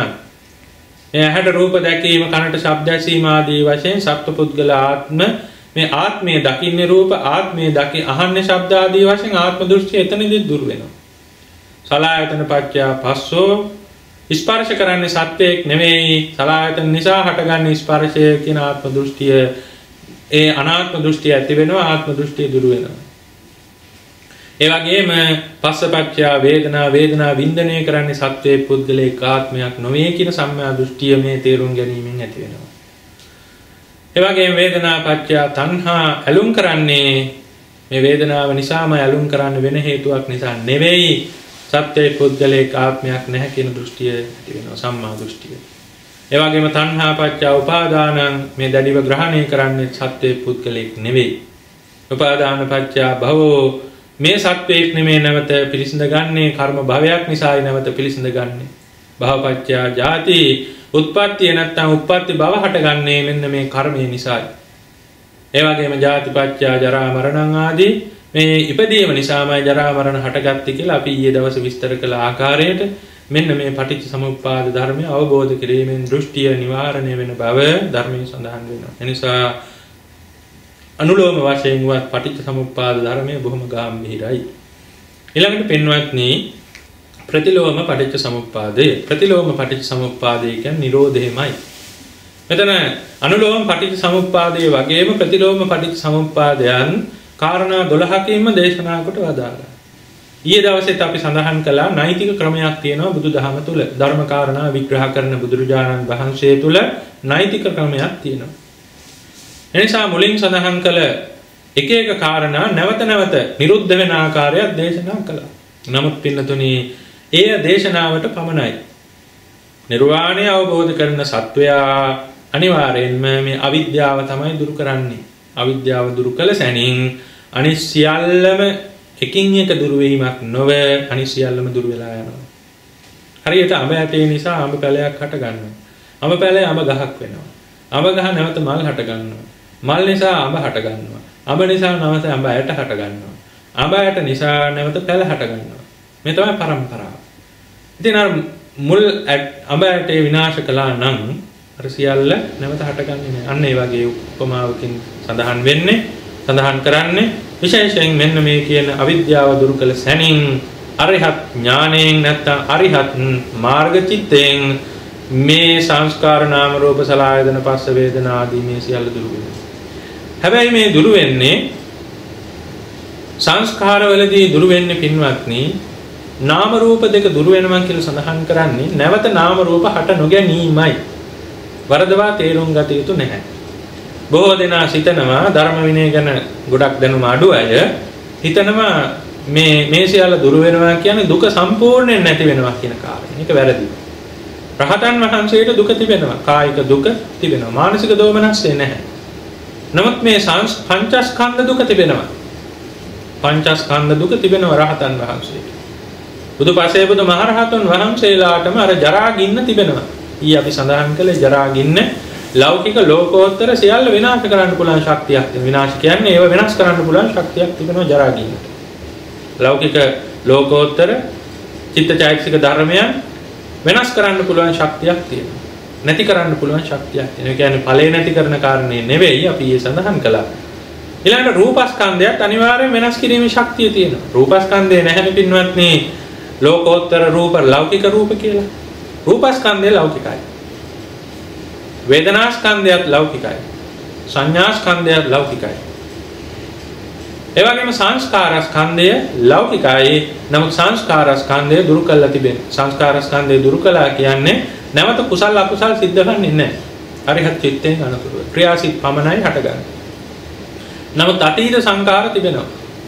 අතීත කර්ම විපාක තිබෙනවා. ඒවා විපාක දෙනවා පංචස්කන්ධයේ තියෙන තුරු. ඒ වගේම විඥානස්කන්ධය ඒ අවස්ථාවේදී ලෝකෝත්තරයි. ඒ විඥානස්කන්ධය ලෝකෝත්තර වුණාට සිත අසංකතයට ගියා කියලා සඳහන් කරන්නේ. නමුත් අර කායික වේදනාව, කායික දුක් වේදනා සියල්ල තියෙනවා. විඥානස්කන්ධයේ අසංකතයට ගිය බැවින් විඥානස්කන්ධය නිසා ඇලීම් ගැටීම් දෙක නැහැ. නමුත් දුක තිබෙනවා. බොජ්ජංග සූත්‍ර දේශනාවල මහා කාශ්‍යප මහ රහතන් වහන්සේ මුගලන් මහ රහතන් වහන්සේ දේශනා කරන ස්වාමීන් ඉවසන්න අමාරුයි අපහසු වේදනාව බොහොම වැඩි කියලා මෙන්න මේ ආකාරය. ඒ සරල දැනගැනීම පිණිස සරල ක්‍රමයක් මුලින්ම මතක් කළේ. එනිසා අවිද්‍යාව දුරු කළ සැනින් මේ සියලු පටිච්චසමුප්පාද අනුලෝම ක්‍රමයේ සියල්ල විනාශ වෙලා යනවා. එනිසා අර විදර්ශනා ප්‍රඥානවති අසිපතෙන් සංසාර චක්‍රයේ සිඳීමේදී අවිද්‍යාව තමයි දුරු කරන්නේ. එතකොට පින්වත්නි නිර්වාණය කියන වචනය තේරුම් කිරීම සඳහා විස්තර කිරීම සඳහා අපේ වචන ඇත්තටම පොහොසත් මදි. එනිසා නිර්වාණය විස්තර කිරීමේදී බොහෝ සත්වයෝ ඒ වචනවල පැටලෙනවා. මේ වචනය කියන්නේ බොහොම ව්‍යාජයි. වචනය කියන්නේ පෘථග්ජන ලෞකික මිනිස්යන් විසින් තම තමන්ගේ අදහස් ප්‍රකාශ කිරීම පිණිස ඇති කරගත්ත භාෂාවක් වචන වලින් අකුරු වලින් වචන හැදුණා, වචන වලින් වාක්‍ය හැදුණා, වාක්‍ය වලින් භාෂාව හැදලා තියෙනවා. ඒ නිරන්තරයෙන් ව්‍යාජයි. ව්‍යාජ කියලා සඳහන් කරන්නේ වෙනස් වෙනවා. දැන් එක ඒ වචන සංඛ්‍යාවට නැත්නම් අකුරු සංඛ්‍යාවකට භාෂාවක මොනතරම් අකුරු එකතු වෙනවද? මොනතරම් ශබ්ද එකතු වෙනවද? එනිසා භාෂාව ව්‍යාජයි. ව්‍යාජෝ භාෂාවෙන් අව්‍යාජෝ නිවන විස්තර කිරීම අපහසුයි. නමුත් නිවන විස්තර කළ යුත්තේ මේ භාෂාවෙන්මයි, වෙන වචන නැහැ. එක්තැනක දේශනා වෙනවා බුදුරජාණන් වහන්සේ නිබ්බාණං පරමං සුඛං. නිවන පරම සැපයි. තවත් තැනක දේශනා වෙනවා සියලු සැප දුකට හේතුවයි. මෙන්න මේ වචන වල තියෙන වෙනස් ස්වභාවය. ධර්මයේ නොදන්නා මේ දෙකේ පැටලෙනවා. නිසා භාෂාව හරියට හසුරුවීම සඳහා අපි නිරන්තරයෙන්ම උත්සාහවත් වෙන්න ඕනේ. ඒ තේරුම් ගැනීමට පහසු වෙනවා. එතන දේශනා කළේ විඳිය හැකි සැප සියල්ල දුකයි. නොවිඳින්නා වූ අවේදිත සැපය නිවන පමණයි කියන කාරණයයි. તો වේදිත අවේදිත සැප පිළිබඳව ඉදිරියේදී විස්තර කරනවා. එතකොට පින්වත්නි විශේෂයෙන් මේ භාෂා ප්‍රශ්නය නිසා නිවන විස්තර කිරීම සඳහා බුදුරජාණන් වහන්සේ වැඩිපුරම යොදාගත්තේ නිෂේධක යෙදීම. නිෂේධක යෙදීම කියන්නේ නැති කියන අර්ථයේ යෙදීම. ඇති කියන අර්ථයේ යෙදීම යොදන්නට ගියොත් නිවන සම්බන්ධව බොහෝ සත්වයෝ පැටලෙනවා. එනිසා නැති කියන අර්ථය තමයි නිවනට යොදලා තියෙන්නේ. නිබ්බාන, නිරෝධ, අසංඛත ආදී වශයෙන් නිවනට නම් රාශියක් තිබෙනවා. නිබ්බාන, වාන කියන්නේ තෘෂ්ණාව. තෘෂ්ණාවෙන් මිදීම හෙවත් නිවාන. නිවාන හැදෙනවා සංස්කෘත භාෂාවෙන් නිර්වාණ කියලා. පාලි භාෂාවෙන් නිබ්බාන කියලා. සිංහලෙන් නිවන කියලා හැදෙනවා. වාන සංඛ්‍යාත තෘෂ්ණාවෙන් මිදීම නිර්වාණයයි. ඊළඟ නිරෝධ. රෝධ කියන්නේ හිරගෙදර. රෝධ කියලා පාලියෙන් සඳහන් කරන්නේ හිරගෙදර. මේ හිරගෙදරින් මිදීම නිරෝධයි. නිරුද්ධ. ඒ නිරෝධ, රෝධ, හිරගෙදර කියන්නේ කුමක්ද? මේ හිරගෙදර භවය. එහෙම බැලුවහම පින්වත්නි සතර අපාය හිර ගියා. මනුෂ්‍ය ලෝකේ හිර ගියා. දිව්‍ය ලෝක 6 හිර ගියා. බ්‍රහ්ම ලෝක, රූපාවචර, අරූපාවචර බ්‍රහ්ම ලෝක 20 හිර ගෙවල්. මේ ඔක්කොම හිර ගෙවල්. මේ භවයේ හිර ගියා. එනිසා හිරගෙන් මිදීම නිරෝධයයි. අසංඛත හේතු ප්‍රත්‍යයන්ගෙන් හට නොගත්. එතකොට මේ හැම වචනයක්ම පින්වත්නි නී කියන, එහෙම නැත්නම් නැහැ කියන අර්ථයෙන් තමයි බුදුරජාණන් වහන්සේ දේශනා කොට වදාළේ. මොකද පෘථග්ජන අපි වගේ සත්වයන්ට ඇති කියන අර්ථයෙන් නිර්වාණය තේරුම් කරන්න ගියොත් බොහෝ සත්වෙහි පැටලෙනවා. එනිසා නැති කියන අර්ථය තමයි බොහෝ තැන්වල නිර්වාණය විස්තර කරලා තියෙන්නේ. ඇති කියන අර්ථයෙන් විස්තර කරලා තියෙනවා. දැන් විඥානං අනිදස්සනං ඉදිරියේ සඳහන් වෙන ගාථාවෙන් උනත් විඥානං කියන්නේ විශිෂ්ට දර්ශනයෙන් දැකගත යුතු. එතන තියෙන ඇති අර්ථයක්. නමුත් වැඩිපුර නිර්වාණය දේශනා කොට වදාළේ නී කියන නැත්නම් නැත කියන අර්ථය. දැන් භාෂාවේ ප්‍රශ්නයක් නිර්වාණය අර්ථ දක්වන ආකාරයත් පිළිබඳව අපි කෙටියෙන් පැහැදිලි කරගන්නට යෙදුණා. එතකොට පින්වත්නි දැන් අපි සූදානම් වෙන්නේ කෙටියෙන්. නමුත් මේ නිර්වාණය කියන්නේ කුමක්ද? දැන් මුලින් සඳහන් කළා පටිලෝම පටිච්චසමුප්පාදය කියන්නේ නිර්වාණයයි. ඒ නිර්වාණය එක එක අවිද්‍යාව නැතිවීම නිසා සංස්කාර නැති වෙනවා. සංස්කාර නැතිවීම හින්දා ආදී වශයෙන් දේශනා කළා. අවසානයේ දේශනා කළා ජරා මරණ ශෝක පරිදේව දුක්ඛ දෝමනස් උපායහ නිරුද්ධಂತಿ. ජාතිය නැතිවීමෙන් ජරා මරණ ආදී නිරුද්ධ වෙනවා කියලා. දැන් අවිද්‍යාව නිසා සංස්කාර හට ගන්නවා. ඒක වෙනම දේශනා කළා. සංස්කාර හටගන්නේ කොහොමද? අවිද්‍යාව හටගත්තේ කොහොමද? සංඛාර නිසා විඥාන හටගත්තා. ඒකත් දේශනා කළා වෙනම. නමුත් පින්නතුනි මෙතනදී අවිද්‍යාව දුරු කළ සැනින් සියල්ල විනාශ වෙලා යනවා. සියල්ල දුරු වෙනවා. එතකොට පින්වත්නි දැන් අපි විස්තර කරගන්නට ඕනේ නිරෝධය කොටස් දෙකකට බෙදනවා. తాවකාලික නිරුද්ධ ස්වභාවය, අනුත්පාද නිරුද්ධ ස්වභාවය කියලා. දැන් අවිද්‍යාව తాවකාලිකව නිරුද්ධ වෙනවා පින්වත්නි. తాවකාලිකව නිරුද්ධ වෙන්නේ කොහොමද? අපි කුසල අකුසල සිද්ධ වෙනකොට එතන භවගාමී කුසල සිද්ධ වෙනකොට අවිද්‍යාව එතනට ඇතුළත් වෙනවා. ඒ වගේම අකුසල් සිද්ධ වෙනකොට කොහොමත් අවිද්‍යාව ඇතුළත් වෙනවා. නමුත් ඒ කුසලයේ අකුසලයේ කරන වෙලාවට පමණයි අවිද්‍යාව තියෙන්නේ. එතනින් පස්සේ චිත්ත පරම්පරාව සිඳෙනවා. ඒක තමයි ෂණික නිරෝධය. නමුත් නැවත හට ගන්නවා. අවිද්‍යාව පමණක් නෙමෙයි. තණ්හා ආදී සියල්ල කුසල අකුසල සියලුම චිත්ත චෛතසික ධර්මයන් එසේ නැති වෙනවා, නිරුද්ධ වෙනවා, හට ගන්නවා. අපි සඳහන් කරන්නේ උත්පාද තිති භංග චිත්ත පරම්පරාව. ඒ වගේම රූප පරම්පරාවත් එහෙමයි.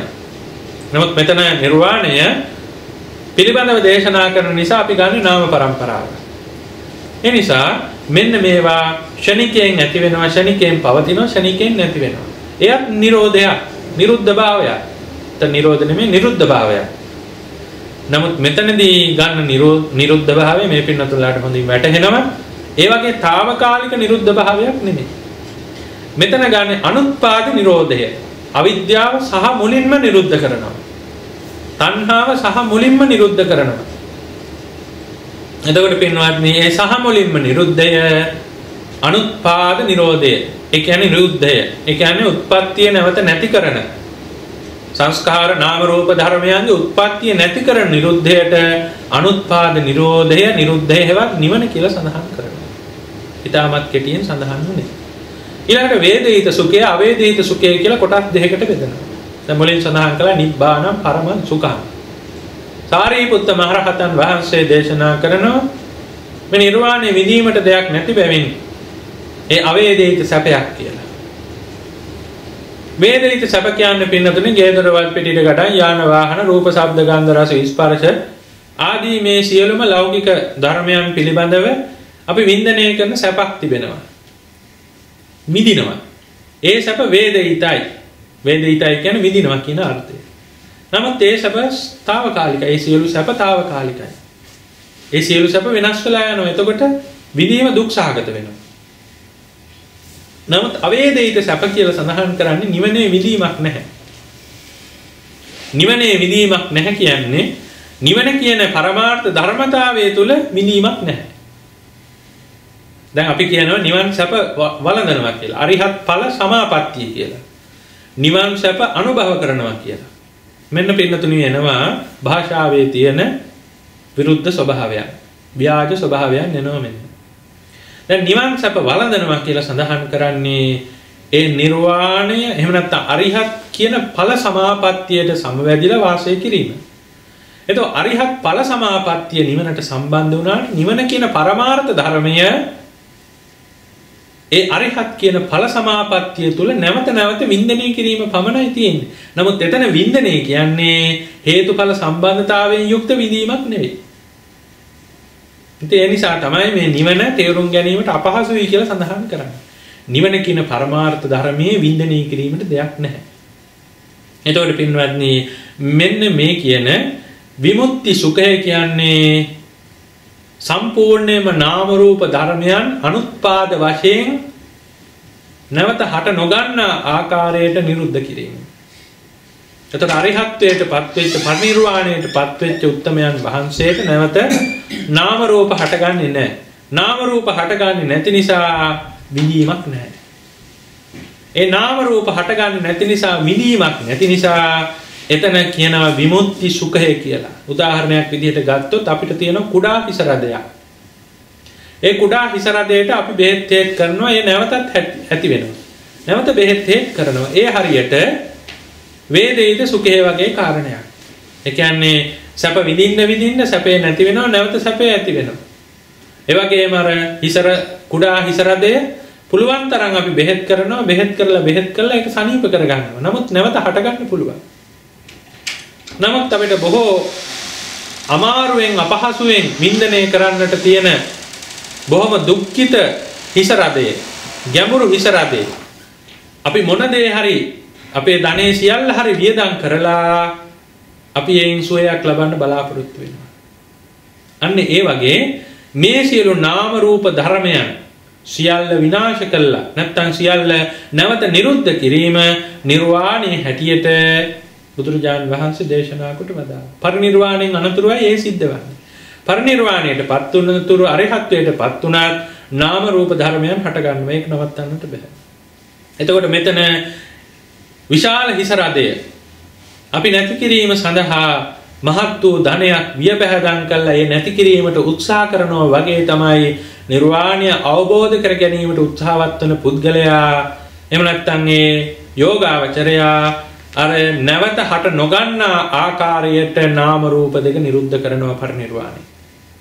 නිර්වාණය දැක්කයි අනතුරු. එතකොට අර විශාල හිස රදය සම්පූර්ණයෙන් දුරු කර ගැනීමේ ශක්තිය ඇති වුණා වගේ. එහෙනම් මොනතරම් සහනයක්ද? මේක උදාහරණයක්. සාමාන්‍ය හිස රද අපිට හැමදාම වෙනවා. නමුත් බරපතල හිස රදයක් සත්කමක් කරලා හෝ කුමන ක්‍රමයකින් හෝ යටපත් කරගත්තොත් නැවත නොහට ගන්නා විදිහට මේ මොනතරම් අපට සහනයක්ද ලෞකික වශයෙන්. ඒ වගේම රජ කෙනෙකුට රෝගයක් ඇති වුණාම තමන්ගේ රාජ්‍ය හරි දීලා රෝගයෙන් මිදෙන්න තමයි උත්සාහය. අන්න ඒ වගේ නිවන් දැකීමට බලාපොරොත්තු වෙන යෝගාවචරයා සියලු සැප අත්හැරලා ඒ නිර්වාණ මාර්ගයේ ශීලය යෝනිසෝ මනසිකාරයේ නිර්වාණ මාර්ගයේ ගමන් කළා කෙසේ හෝ මේ නිර්වාණ ධාතුව සාක්ෂාත් කර ගන්නවා. ඒ තමයි විමුක්ති සුඛය කියලා සඳහන් කරන්නේ. වේදිත සුඛය අවේදිත සුඛය. ඊළඟට පෙන්වන්නේ මේ නිර්වාණය කියන ස්වභාව ධර්මයේ නැත්නම් නිර්වාණය කියන ස්වභාවය විස්තර කරන බුදුරජාණන් වහන්සේ මේ නිර්වාණ ස්වභාවය තුල නැත්නම් නිර්වාණය තුල රූපයක් නැහැ. මේ නිර්වාණය හට ගැනීමක් නැහැ. මේ නිර්වාණය නැතිවීමක් නැහැ. මෙන්න මේවා තමයි පින්නතුනේ සත්වයා පැටලෙන තැන්. ඒ කියලා සඳහන් කරන්නේ දැන් අපට ප්‍රශ්නයක් එන්න පුළුවන් නිවනක් හටගත්තේ නැත්තම් නිවනක් නැතිවීමක් නැත්තම් නිවනක් නැතිවීමක් නැත්තම් මේ සත්ව පුද්ගල ආත්මයක් නැත්තම් සත්වයාට කොහොමද නිවන අවබෝධ කරන්නේ? පින්වත්නි නිවන කියන ස්වභාවයක් නැත්තම් නිවන කියන ධර්මතාවයක් තියෙනවා. අත්ති භික්කවේ තදායතන. නිවන නැවති ආයතනයක් තිබෙනවා. ආයතන කියලා සඳහන් කරන මන ආයතනයට ගොදුරු වෙන දෙයක් නිසා. නිවන කියලා දෙයක් තිබෙනවා. නමුත් නිවන හේතුවකින් හටගත්ත දෙයක් නෙවෙයි. නිවන හේතුවක් නැති අහේතුක දෙයක්ුත් නෙවෙයි. හේතුවකින් හටගත්තා නම් අහේතුකව හටගත්තා නම් හේතු ගොඩක් එකතු වෙලා හටගත්තා නම් මේ දුකෙන් හේතුවෙන් හටගත්තා වූ හේතු ගොඩකින් හටගත්තා වූ අහේතුකව හට නොගත්තා වූ මේ දුකෙන් අත මිදෙන්න මහණේ නුඹලාට පුළුවන් කමක් නැහැ. හේතුවෙන් හටගත්තා නම් ඵලය ඇති වෙනවා. ඵලය නැවත හේතුවකට යොමු වෙනවා. කවදාවත් දුකේ අවසානයක් නැහැ. එනිසා මේ නිවන කියන ස්වභාවය නිවන කියන ඇත කියන ධර්මතාවය නිවන ඇත ඒ ධර්මතාවය හේතු ප්‍රත්‍යයෙන් හටගත් ධර්මතාවයක් නොවේ. ඒක විස්තර කරගන්න පුළුවන් මෙන්න මෙහෙම සරලව. දැන් පින්නතුනේ ගිනි පෙනෙල්ලක් අපි තදින් කරකවනවා වටේට. වටේට කරකවනකොට එතන රවුමක් ඇති වෙනවා. අපි හිතනවා ගිනි වලල්ලක් කියලා. නමුත් එතන ගිනි වලල්ලක් නැහැ. ගිනි වලල්ලක් නැහැ.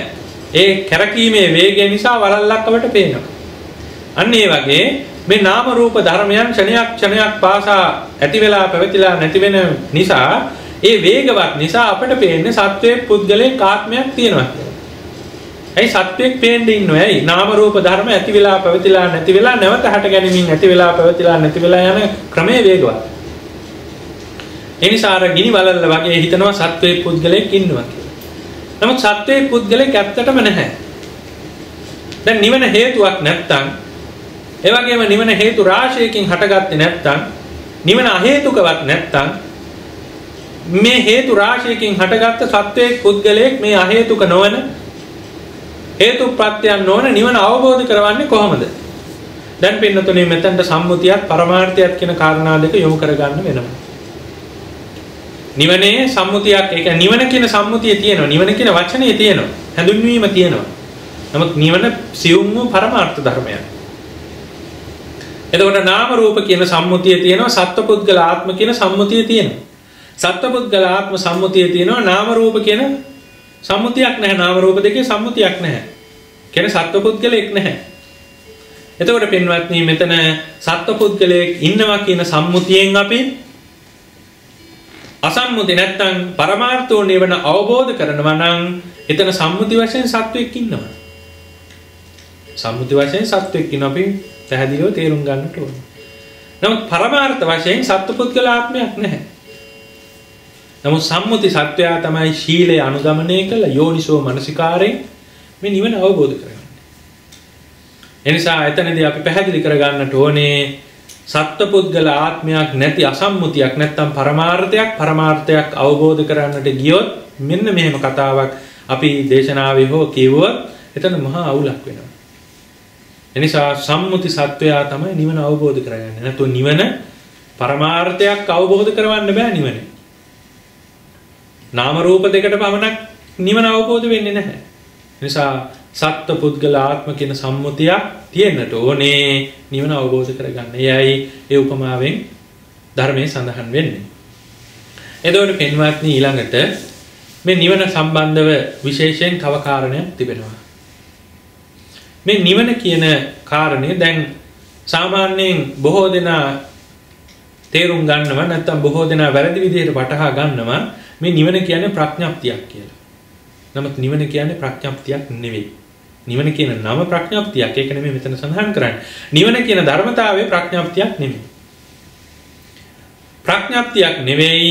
ඒ වගේම නිවන කියන ධර්මතාවය දැන් ප්‍රඥාප්ති කියලා සඳහන් කරන්න පින්නතුනේ මේසේ කියලා දෙයක් තියෙනවා. සත්වයා මිනිසා කියලා මිනිහෙක් ඉන්නවා. මේව ප්‍රඥාප්ති. නමුත් මේසේ කියලා දෙයක් තිබුණට මේසේ කියන්නේ කොමකටද? මේසේ කියන්නේ ලී කෑලි ගොඩකට. මේසේ පුච්චනවා කියලා අපි පුච්චන්නේ ලී කෑලි ගොඩ. නමුත් මේසේ කියන ප්‍රඥාප්තිය පුච්චන්නේ නැහැ. ප්‍රඥාප්තිය පුච්චන්න බෑ. එතකොට මිනිස්යා කියන ප්‍රඥාප්තිය විනාශ කරන්න බෑ. මිනිස්යා කියලා විනාශ කරන්නේ මේ අසකරණාශය දිව ශරීරයේ මේ ඉන්ද්‍රිය. අන්න ඒ වගේ පින්නතුනි නිවන කියන්නේ ප්‍රඥාප්තියක් නෙවෙයි. නිවන ප්‍රඥාප්තියක් නම් ඒ නිවන නැමැති ප්‍රඥාප්තිය විනාශ වෙන්නට පුළුවන්. නමුත් ප්‍රඥාප්තියක් පැනවීමක් කියන නිවන ඒ පැනවීමක් නොවන්නේ කුමක් නිසාද? පරමාර්ථ ධර්මයක් නිසා. නිසා ප්‍රඥාප්තියත් අනිත්‍යයි කියලා තේරුම් ගන්නට ගියොත් අන්න එතන වැරදිනවා. මේසේ කියන කාරණේ අනිත්‍ය නෙවෙයි. ඒ ප්‍රඥාප්තිය. එතන ප්‍රඥාප්තියක් කියුවට ඒ ප්‍රඥාප්තිය නිවනට සමාන කරන්නට බෑ. ඉතින් මේසේ විනාශ කරන්නට බෑ ලී ගොඩ විනාශ වෙනවා. ඒ වගේම පින්නතුනේ අවකාශය තියෙනවා. අවකාශයේ කවදාද හටගත්තේ? අනාගතේ අතීතේ කවදාද මේ අවකාශයේ හටගත්තේ කියන කාරණේ අපි කාටවත් කියන්නට බෑ. මේ අවකාශයේ හිස් දෙයක්. අවකාශයත් ප්‍රඥාප්තියක්. අවකාශයත් හේතු ප්‍රත්‍යයෙන් හට නොගත් දෙයක්. ප්‍රඥාප්තිය කියන මේසේ කියන ඒ වචනයත් නැත්නම් ඒ සම්මුතියත් හේතු ප්‍රත්‍යයෙන් හටගත්තේ නැහැ. හේතු ප්‍රත්‍යයෙන් හටගත්ත නම් ඒ විනාශ විය යුතුයි. මේසේ කියන්නේ ලී ගොඩක්. ලී ගොඩ තමයි විනාශ කරන්නේ. මේසේ කියන සම්මුතිය ප්‍රඥාප්තිය තියෙනවා. නමුත් පින්නතුනි නිවන කියන්නේ මේ ප්‍රඥාප්තියනොත් අන්‍ය වූ ඒ වගේම මෙන්න මේ කියන අසංකත හේවත් අවකාශයෙන් නොසිස් භාවයකින් යුක්ත වූ සූක්ෂම වූ පරමාර්ථ ධර්මයක්. මෙන්න මේ අවස්ථාවවලදී පින්නතුනි සමහර විට ප්‍රත්‍යඥයන් වශයෙන් අප හැම දිනාටම සැක උපදින්නට පුළුවන්. නමුත් බුදුරජාණන් වහන්සේ මේ නිවන පිළිබඳ දේශනා කරන්නේ එකම එක කාරණය ප්‍රධාන වශයෙන්. මොකක්ද? නිවන කියන ධර්මතාවයක් ඇත. බැරි වෙලාවට නිවන කියන ධර්මතාවයක් නැත කිව්වොත් මහා ප්‍රශ්නයක් වෙනවා. නැති දෙයක් කොහොමද අවබෝධ කරන්නේ? නමුත් නිවන කියන ධර්මතාවයක් ඇත. හැබැයි ඒ නිවන ධර්මතාවයේ පිළිබඳව විස්තර සඳහන් වෙනවා. විඥානං අනිදස්සනං අනන්තං සබ්බතෝ පබං. එත්ත ආපෝච පඨවීච තේජෝ වායෝ නගාදති. එත්ත නාමංච රූපංච අශේෂං උපරුජ්ජති. විඥානස්ස නිරෝධේන එත්තේතං උපරුජ්ජති. ඒ කියලා සඳහන් කරන්නේ විඥානං නිවන කියන්නේ විශිෂ්ට ඥානයකින් අවබෝධ කළ යුතු ධර්මතාවයක්. අනිදස්සනං විඥානයේ කියන දේ මේ නිවන කියන ධර්මතාවයට රූපයක් නැහැ, ස්වභාවයක් නැහැ, පාටක් නැහැ, ප්‍රමාණයක් නැහැ. රූප ආදී වශයෙන් අරමුණු කළ යුතු දෙයක් නැහැ. දැන් සාමාන්‍යයෙන් නිවන කියන්නේ චිත්තචෛතසික ධර්මයන්ගෙන් අවබෝධ කළ යුතු දෙයක්. නමුත් චිත්තචෛතසික ධර්මයන් රූප අරමුණු කරනවා. නමුත් නිවන රූප අරමුණු කරන්නේ නැහැ. අනිදර්ශනයි. රූපයක් නැහැ. අනන්තං ඉමක් කොනක් පරක් තෙරක් ආරම්භයක් අවසානයක් මැදක් කොනක් නැහැ. ඉමක් නැහැ. සබ්බතෝ පබං තේරුම් දෙකක් තියෙනවා. ඕනම තොටකින් ගොඩ එන්න පුළුවන් ගඟක් වගේ නිවන ඕනම අවස්ථාවකින් දකින්නට පුළුවන්. අවස්ථා කියන්නේ නාම රූප සම්මර්ෂණය කළා හෝ ස්කන්ධ සම්මර්ෂණය කළා හෝ ආයතන සම්මර්ෂණය කළා හෝ චතුරාර්ය සත්‍ය පටිච්චසමුපාද ආදී ඕනම අවස්ථාවක නිවන දකින්නට පුළුවන්. දර්ශනේ පොදුයි. සබ්බතෝ පවං එත්ත ආපෝච පඨවේජ තේජෝ වායෝ නගහදති. නිවනේ පඨවි ධාතුව නැහැ, ආපෝ ධාතුව නැහැ, තේජෝ ධාතුව නැහැ, වායෝ ධාතුව නැහැ. එත්ත නාමංච රූපංච අශේෂං උපරුජ්ජති. විඥානස්ස නිරෝධේන එත්තේ සමුපරුජ්ජති. එතකොට පින්වත්නි මේ නාම රූප පරම්පරාව පරිනිර්වාණය නිරුද්ධ වෙනවා. නැවත ඉතිරියක් නැහැ.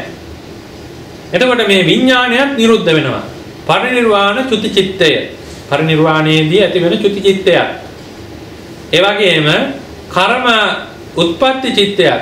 ඒ දෙකම එකයි.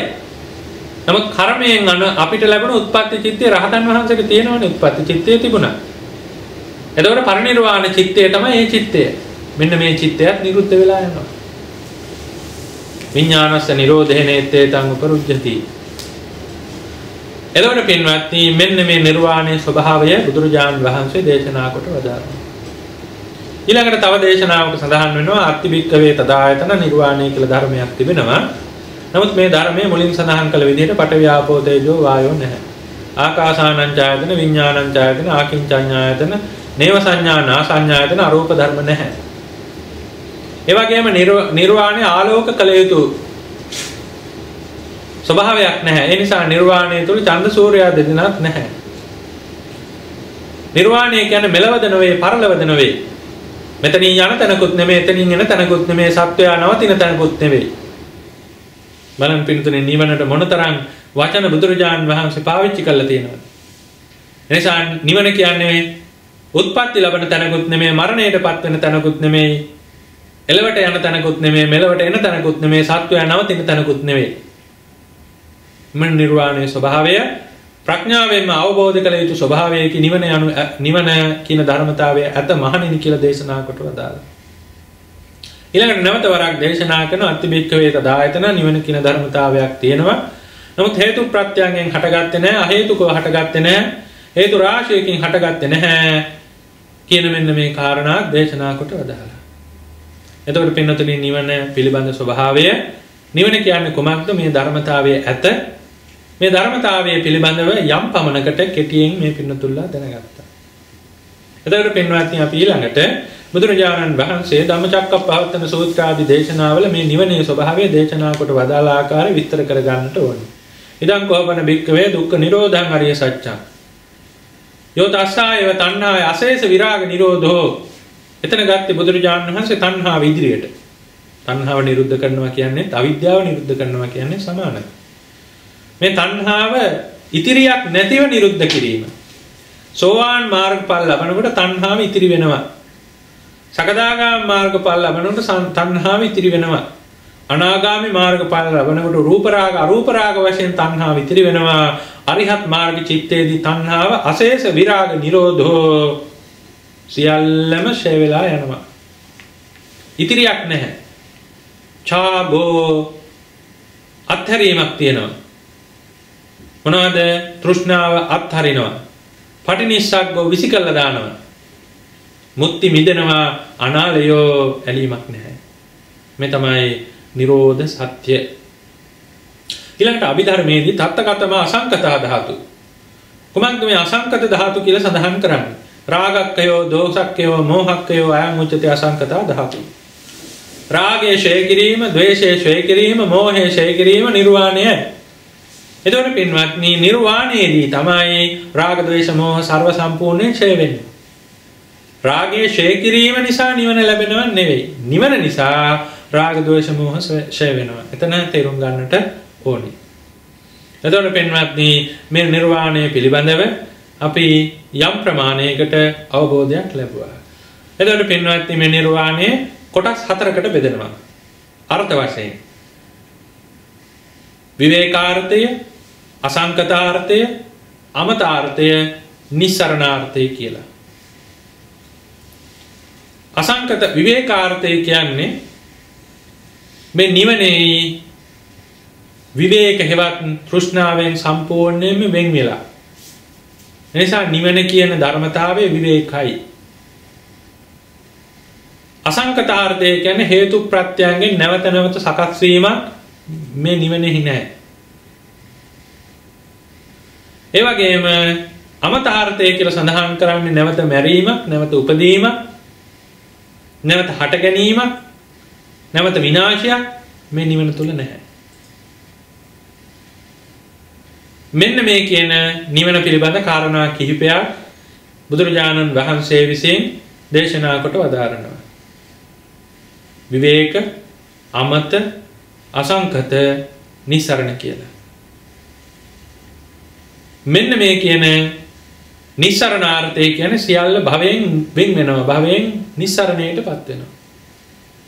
මේ නිවනේ ස්වභාවයයි. ඊළඟට පින්වත්නි බුදුරජාණන් වහන්සේ දේශනා කොට වදාළ කාරණයක් අග්ගිවච්ඡගොත්ත බමුණාණන්ට බුදුරජාණන් වහන්සේගෙන් ප්‍රශ්නයක් අහනවා මේ බමුණා මේ නිවන් දකින්න භික්ෂුව මරණයෙන් පස්සේ උපදීද නූපදීද? පින්වත්නි මරණයෙන් පස්සේ උපදිනවා කිව්වොත් සාස්වත දෘෂ්ටියට වැටෙනවා. මරණයෙන් පස්සේ අවසානයි කිව්වොත් උච්ඡේද දෘෂ්ටියට වැටෙනවා. අන්න ඒකයි භාෂාවේ ප්‍රශ්නේ. දැන් අපි කියනවා රහතන් වහන්සේ නැවත උත්පත්තියක් නැහැ කියලා. ඒක ඇත්ත. නමුත් මේ දෙසටක් මිත්‍යා දෘෂ්ටි වලින් එකකට වැටෙනවා සත්‍යය ඊළඟට නැහැ කියලා. බුදුරජාණන් වහන්සේ දේශනා කරන එසේ කීම සුදුසු නැහැ. ඒ කියන්නේ දෘෂ්ටි දෙකටම තථාගතයන් වහන්සේ වැටෙන්නේ නැහැ. ඇයි එසේ කීම සුදුසු නැත්තේ? මරණයෙන් පස්සේ සත්වයා නැත්තම් නිවන් දැකපු පුද්ගලයා ඉන්නවා. මරණයෙන් පස්සේ නිවන් දැකපු පුද්ගලයා නැහැ. එසේ කීම නොසුදුසුයි. එතකොට අග්ගිවච්ඡගොත්ත මේ කෙටි කාරණයක් මා සඳහන් කරන්නේ අග්ගිවච්ඡගොත්ත සූත්‍රයේ බලන්න. අග්ගිවච්ඡගොත්ත බ්‍රාහ්මණයා කියනවා ස්වාමීනි නුඹ වහන්සේ ඉස්සල්ලා පින්වත් ගෞතමයන් වහන්සේ නුඹ වහන්සේ ඉස්සල්ලා දේශනා කරපු කාරණා අනුව මේ ප්‍රශ්නට උත්තරේ දෙනකොට මගේ තිබුණු පැහැදීම ඔබ වහන්සේ ගැන නැති වුණා. ඇයි ඒ? නිවන් ලැබුව කෙනා උත්පත්තිය ලබන්නෙත් නැහැ, නූපදින්නෙත් නැහැ. එහෙම කීම සුදුසු නැහැ කියලා බුදුරජාණන් වහන්සේ දේශනා කළා. බුදුරජාණන් වහන්සේ කියනවා වච්චය මේ නිවන කියන ධර්මතාවය තොපවැනි සත්වයින්ට අවබෝධ කළ නොහැකි. මේ පඬිත වේදනීයයි, ගාම්භීරයි, සූක්ෂමයි, මනමින් දැකගත යුතුයි. වච්චය මම ප්‍රශ්නයක් අහන්නම්. ගින්න නුඹ දැකලා තියෙනවද? එසේය. මේ ගින්න ඇති වෙන්නේ කුමක් නිසාද? ගින්න ඇති වෙන්නේ දර නිසා. දර නැතිවීමෙන් කුමක්ද වෙන්නේ? ගින්න නිවෙනවා. ගින්න නිවීමෙන් ගින්න නැහැ කියලා කියන්න පුළුවන්ද? එසේ කීම සුදුසු නැහැ. ගින්න නිවීම නිසා ගින්න නැහැ කියන්න බෑ. ඒ ගින්න දර නැති නිසායි නිවෙන්නේ. ඒ නිසා එතනදී බුදුරජාණන් වහන්සේ මේ සම්මුති පරමාර්ථ කියන කාරණා දෙකයි පැහැදිලි කොට වදාරන්නේ. මොකද වච්ච අහන්නේ සත්වයා නැද්ද කියන කාරණේ. සම්මුති වශයෙන් සත්වයා නැහැ. නමුත් පරමාර්ථ වශයෙන් නිවන් දොටු සත්වයා නැහැ කියන කීම සුදුසු නැහැ කීමට. මොකද එතනදී අපි උච්ඡේද දෘෂ්ටියට වැටෙන නිසා සම්මුති වශයෙන්. ඒ නිසා ඒ කාරණේ නිසා බුදුරජාණන් වහන්සේ දේශනා කරනවා මේ ගින්න දර නිසා හටගන්නේ, දර නැති වෙනකොට ගින්න නැති වෙනවා.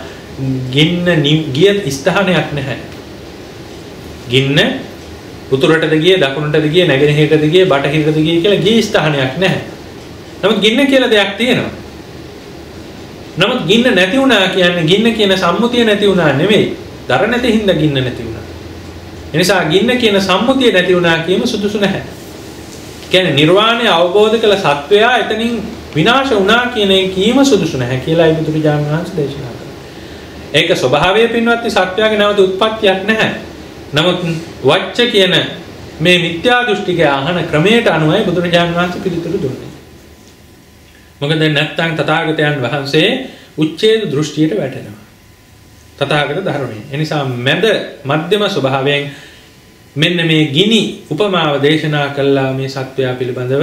නැත්නම් අරිහත්ත්වයට පත්වන භික්ෂුව අරිහත්ත්වයට පත්වන උතුමන් වහන්සේගේ නිරුද්ධිය නැත්නම් නිරුද්ධ වීම පිළිබඳව දේශනා කොට වදාළා. ඊළඟට පින්නතුණි මිලිඳු නාගසේන ප්‍රශ්නයේදී මේ මිලිඳු රජුරු අහනවා ස්වාමීනි නිවන කියලා දෙයක් තිබෙනවද? එසේය නිවන කියලා දෙයක් තිබෙනවා. එතකොට මේ නිවන කියන ස්වභාවය කොහෙද තියෙන්නේ? ඒ අවස්ථාවේදී නාගසේන මහරහතන් වහන්සේ මතක් කරනවා මහරජ භාග්‍යවතුන් වහන්සේ මේ නිවන කියන දේ තියෙන තැනක් දේශනා කළේ නැහැ. නිවන තියෙනවා නම් නිවන කොහෙද තියෙන්නේ? නිවන හැමතැනම තියෙනවා. ඒ කොහොමද ස්වාමීනි? මේ හැමතැනම තියෙන අර්ථය කියන්නේ ශීලය සමාදන් වෙලා ශීලයෙන් යුක්ත යෝනිසෝ මනසිකාරයෙන් ධර්මාවබෝධය ලබන තැනත්තාට නිවන අවබෝධ වෙන මනුෂ්‍ය ලෝකේ, දිව්‍ය ලෝකේ, බ්‍රහ්ම ලෝකේ ඕනෑම ලෝකයක නිවන අවබෝධ වෙනවා. එනිසා මෙතනදී දේශනා කළා නිවන හැමතැනම තියෙනවා. නමුත් නිවන කියලා දෙයක් තියෙනවා. නිවන හැමතැනම තියෙනවා. ඒ නිවන හැමතැනම තියෙන්නේ කුමන අර්ථයෙන්ද? අවබෝධ කරවීමේ අර්ථයෙන්. එනිසා මිලිඳු නාගසේන ප්‍රශ්නයේදීත් මිලින්ද ප්‍රශ්නයේදීත් මේ නිවන ගැන කාරණා රාශියක් මිලිඳු රජුරෝ නාගසේන මහරහතන් වහන්සේගෙන් අහනවා. එනිසා ගින්න අප්‍රකට භාවයට පත් වෙනවා වගේ නිවන් දැකපු පුද්ගලයාගේ නැවත නාම රූප සකස් වීමක් නැහැ, නිරුද්ධ ස්වභාවයට පත් වීම. ඊළඟට පින්වත්නි මේ මිලින්ද ප්‍රශ්නයේම සඳහන් වෙනවා මේ ආත්ම භාවයේ නිවන් නොදැකිය හැකි පුද්ගලයෝ ගැන. තිරච්ඡාන ගතයට නැත්නම් තිරිසන් සත්වයාට සිහිනකින්වත් නිවන අවබෝධ කරගන්නට බෑ. ඒ වගේම මිත්‍යා දෘෂ්ටිකයට අවබෝධ කරගන්නට බෑ. මේ ජීවිතයේදී පංච ආනන්තරයේ කර්මය කළ පුද්ගලයාට නිවන අවබෝධ කරගන්නට බෑ. නියත මිත්‍යා දෘෂ්ටිකයට නිවන අවබෝධ කරගන්නට බෑ. කුහකයාට නිවන අවබෝධ කරගන්නට බෑ. කුහකයා කියලා සඳහන් කරන්නේ ධර්මයේ අඩුපාඩු සොයන්නේ. ධර්මයේ අඩුපාඩු සොයමින් බුදු ධර්ම සංඝ ත්‍රිවිධ රත්නය කෙරෙහි කුහක කමෙන් නිග්‍රහ කරන්නාට ධර්මය අවබෝධ කරගන්නට බෑ. ඒ වගේම නියම විදියට පැවිදි නොවි හොරෙන් සිවුරු පොරවගත් තැනැත්තාට ධර්මය අවබෝධ කරගන්න නිවන අවබෝධ කරගන්නට බෑ. ඒ පමණක් නෙවෙයි බුදුරජාණන් වහන්සේ දේශනා කොට වදාරනවා ඒ ධර්මයේ සඳහන් වෙනවා තිත්‍ය පක්ඛන්තකයාට ඒ කියලා සඳහන් කරන්නේ අන්‍යාගමිකයාට නිවන අවබෝධ කරගන්නට බෑ. අන්‍යාගමිකයා කියලා සඳහන් කරන්නේ මේ දෘෂ්ටි තියෙන තැනත්තාට මිත්‍යා දෘෂ්ටිකයාමයි නිවන අවබෝධ කරගන්නට බෑ. ඒ වගේම නපුංසකයාට නිවන අවබෝධ කරගන්නට බෑ. අන්ධ ගොළු බිහිරි අංග විකල හේතුකයාට නිවන අවබෝධ කරගන්නට බෑ. ඒ වගේම සත්වයසට අඩු තැනත්තාට නිවන අවබෝධ කරගන්නට බෑ. ඔන්න නොදන්න කාරණයක්. අවුරුදු 7කින් අඩු පුද්ගලයෙකුට නිවන අවබෝධ වෙන්නේ නැහැ. සිහිනකින්වත් අවබෝධ වෙන්නේ නැහැ. මෙන්න මේ කාරණා ධර්මයේ සඳහන් වෙනවා. ඊළඟට බුදුරජාණන් වහන්සේ තවත් සූත්‍රයක දේශනා කොට වදාරනවා මෙන්න මේ කියන ධර්මයේ නියම විදිහට සුත්ත ගෙය්‍ය වෙయ్యා කරන ආදී වශයෙන් මේ ධර්මයේ නියම විදිහට තේරුම් ගන්න ඊයේ දවසේ සඳහන් කළා වගේ ධර්මයේ හොඳින් අහන ඒ වගේම ධර්මයේ වචනයෙන් පුරුදු කරන මනසෙන් පුරුදු කරන ඒ වගේම ධර්මයේ පිළිබඳව අවබෝධ කරගන්නා වූ ධර්මඥානය ලබන තැනැත්තා මරණයෙන් පස්සේ සුගතියට යනවා. ඒ ආත්ම භාවයේදී ඒ කියන්නේ ධර්මය අවබෝධ කරන නැත්නම් ධර්මයේ ඉගෙන ගන්නා ධර්මයේ තේරුම් ගන්න ආත්ම භාවයේදී අරිහත්ත්වයටපත් නොවුනොත් ඒ තැනැත්තා ඒ ධර්මයේ පුරුදු පුහුණු කිරීමේ අනුභවයෙන් සුගතියට යනවා. නමුත් ඒ සුගතියට ගිහිල්ලා ඒ ධර්ම පුරුද්ද කෙටි කාලයකට ඒ තැනැත්තාට දෙවියාට අමතක වෙන්නට පුළුවන්. නමුත් සුළු ෂණයකින් ඒ ධර්ම අවබෝධය සුගතියේදී ලබන්නට පුළුවන්. මොකද තමන් පුරුදු පුහුණු කළ ධර්මයේදී මතුවෙනවා කියලා බුදුරජාණන් වහන්සේ දේශනා කොට වදාළා. මෙන්න මේ කාරණා අනුව මේ ධර්මාභෝධය ලැබිය හැකි මේ ප්‍රඥාප්ති නැත්නම් හේතුඵල සම්බන්ධතාවයෙන් තොර වූ අසංකත වූ අභූත වූ එවැගේම හේතු ප්‍රත්‍යයෙන් හට නොගත්තා වූ නිවන කියන ස්වභාවය ඇත කියලා අපි තේරුම් ගන්නට ඕනේ.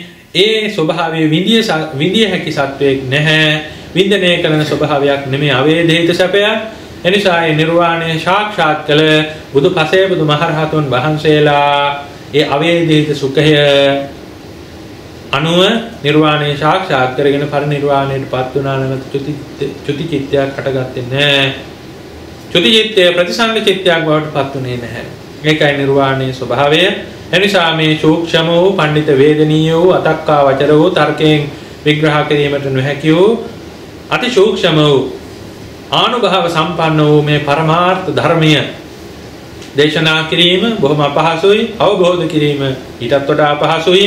ඒ අවබෝධ කිරීම පිණිස බුදුරජාණන් වහන්සේ දේශනා කරන ප්‍රධාන තැන තමයි ශීලය.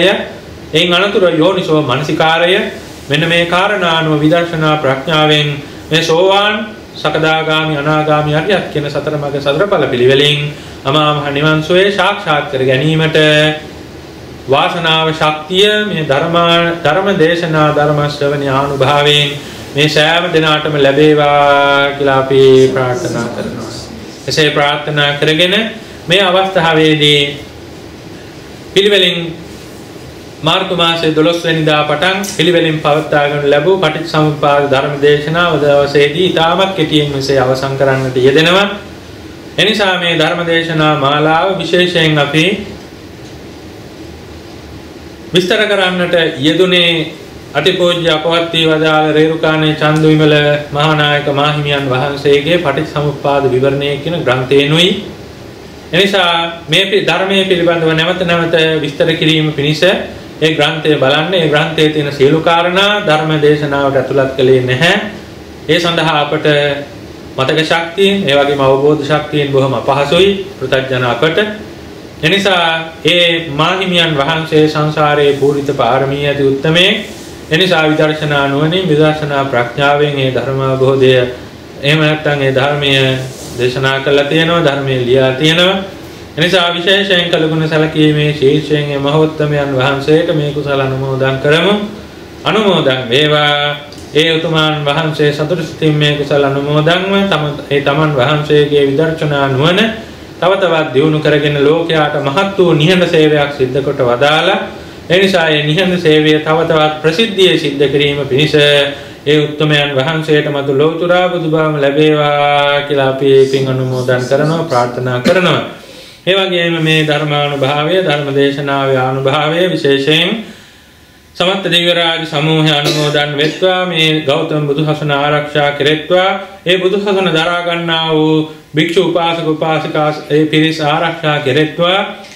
ඒ වගේම දෙවියන්ගේ විදර්ශනා නුවණ දියුණු වේවා.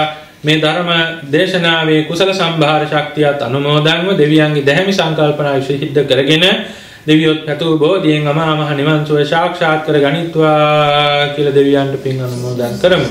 ඒ වගේම අපගේ ඉෂ්ට දේවතා ආරක්ෂක දේවතා මණ්ඩලය විශේෂයෙන් උදව් උපකාර කරන්නා වූද සියලු දිව්‍ය රාජ මණ්ඩලයේ මේ ධර්ම දේශනාවේ කුසලානුභාව බලය අනුමෝදන් වෙත්වා. දෙවියන්ගේ දැහැමි ආරක්ෂාව රැකවරණය තව තවත් මේ ශාසනික කටයුතු සිද්ධ කිරීම පිණිස ලැබේවා. කල්යාණ මිත්‍ර සම්පත්තිය තව තවත් අපට ලබා දෙත්වා. ඒ දෙවියොත් ප්‍රාර්ථනීය බෝධියෙන් අමා මහ නිවන් සුව සාක්ෂාත් කර ගනිත්වා කියලා අපි ආරක්ෂක ඉෂ්ට දේවතා මණ්ඩලයට පින් අනුමෝදන් කරනවා. ඒ වගේම ගෞතම සර්වඥ සම්මා සම්බුද්ධ ශාසනය මේ පිරිසුදු ධර්මය, මේ විශිෂ්ට ධර්මයේ සූක්ෂම ධර්මයේ මේ පරමාර්ථ ධර්මයේ තව තවත් චිත්තසංතාන තුල විරාජමාන වෙමින් ධ්‍යාන සමාධි සමාපatti අභිඥා බල විපස්සනා ඥාන මාර්ගඵල උපදවීම පිණිස මේ ධර්ම ශක්තිය තව බොහෝ කාලයක් මේ ධරණී තලයේ තුල පවතිවා. ධ්‍යාන සමාධි සමාපatti අභිඥා බල විපස්සනා ඥාන මාර්ගඵල ලාභී වූ ඉදිරියටත් තව තවත් පහළ වෙත්වා කියලා අපි අධිෂ්ඨානයෙන් කරුණාවෙන් මතක් කරනවා. ඒ වගේම විශේෂයෙන් නමින් අභා ප්‍රාප්ත වූද පින් බලාපොරොත්තු වෙන සිටින්නා වූද අමනුෂ්‍ය සත්‍යෝ මේ කුසල අනුමෝදන් වෙත්වා. ධර්මඥාන දියුණු කරගෙන නිවනින් සැනසෙත්වා කියලා ප්‍රාර්ථනා කරන අතර විශේෂයෙන්ම මේ පහසුකම් සියල්ල සලසා දුන් විහාරාධිපති ස්වාමීන්ද්‍රයන් වහන්සේටත් ඒ පොඩි ස්වාමීන් වහන්සේටත් ගුණධම් දියුණු කිරීම පිණිස මේ උදාර කුසලයේ ඒකාන්තයෙන් හේතුපනිශ්‍රේ වේවා කියලා අපි විශේෂයෙන් ප්‍රාර්ථනා කරනවා. ඒ වගේම මේ ධර්ම දේශනා, ඒ වගේම මේ ධර්මයේ පිළිබඳව විශේෂයෙන්ම මේ පින්නතුල්ලාට උපකාර පිණිස ඒ වගේම විහාරස්ථානයේ ඒ ධර්ම ශ්‍රවණයේ සඳහා ඇති ඉන්නා වූ පින්නතුල්ලාට උපකාර පිණිස මේ පටිගත කරන ඒ රසික විජේරත්න මහත්මයාට විශේෂයෙන් අපි පුණ්‍යානුමෝදනා කරනවා. ඒ නිසා ඒ සකල සම්‍යක් ප්‍රාර්ථනා සිද්ධ වේවා. ඒ වගේම ධර්මයෙන් සැනසේවා කියලා අපි නැවත වරක් ඒ කල්යාණ මිත්‍රත්වයෙන් ප්‍රාර්ථනා කරනවා.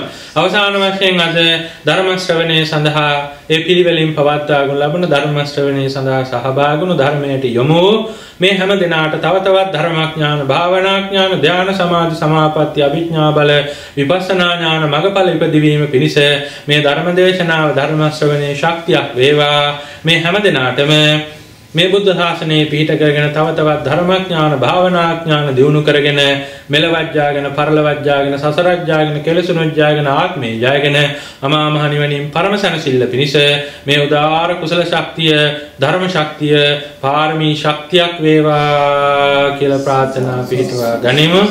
දෙවියන්ට ඥාතීන්ට අපි අවසාන වශයෙන් පින් අනුමෝදන් කරමු.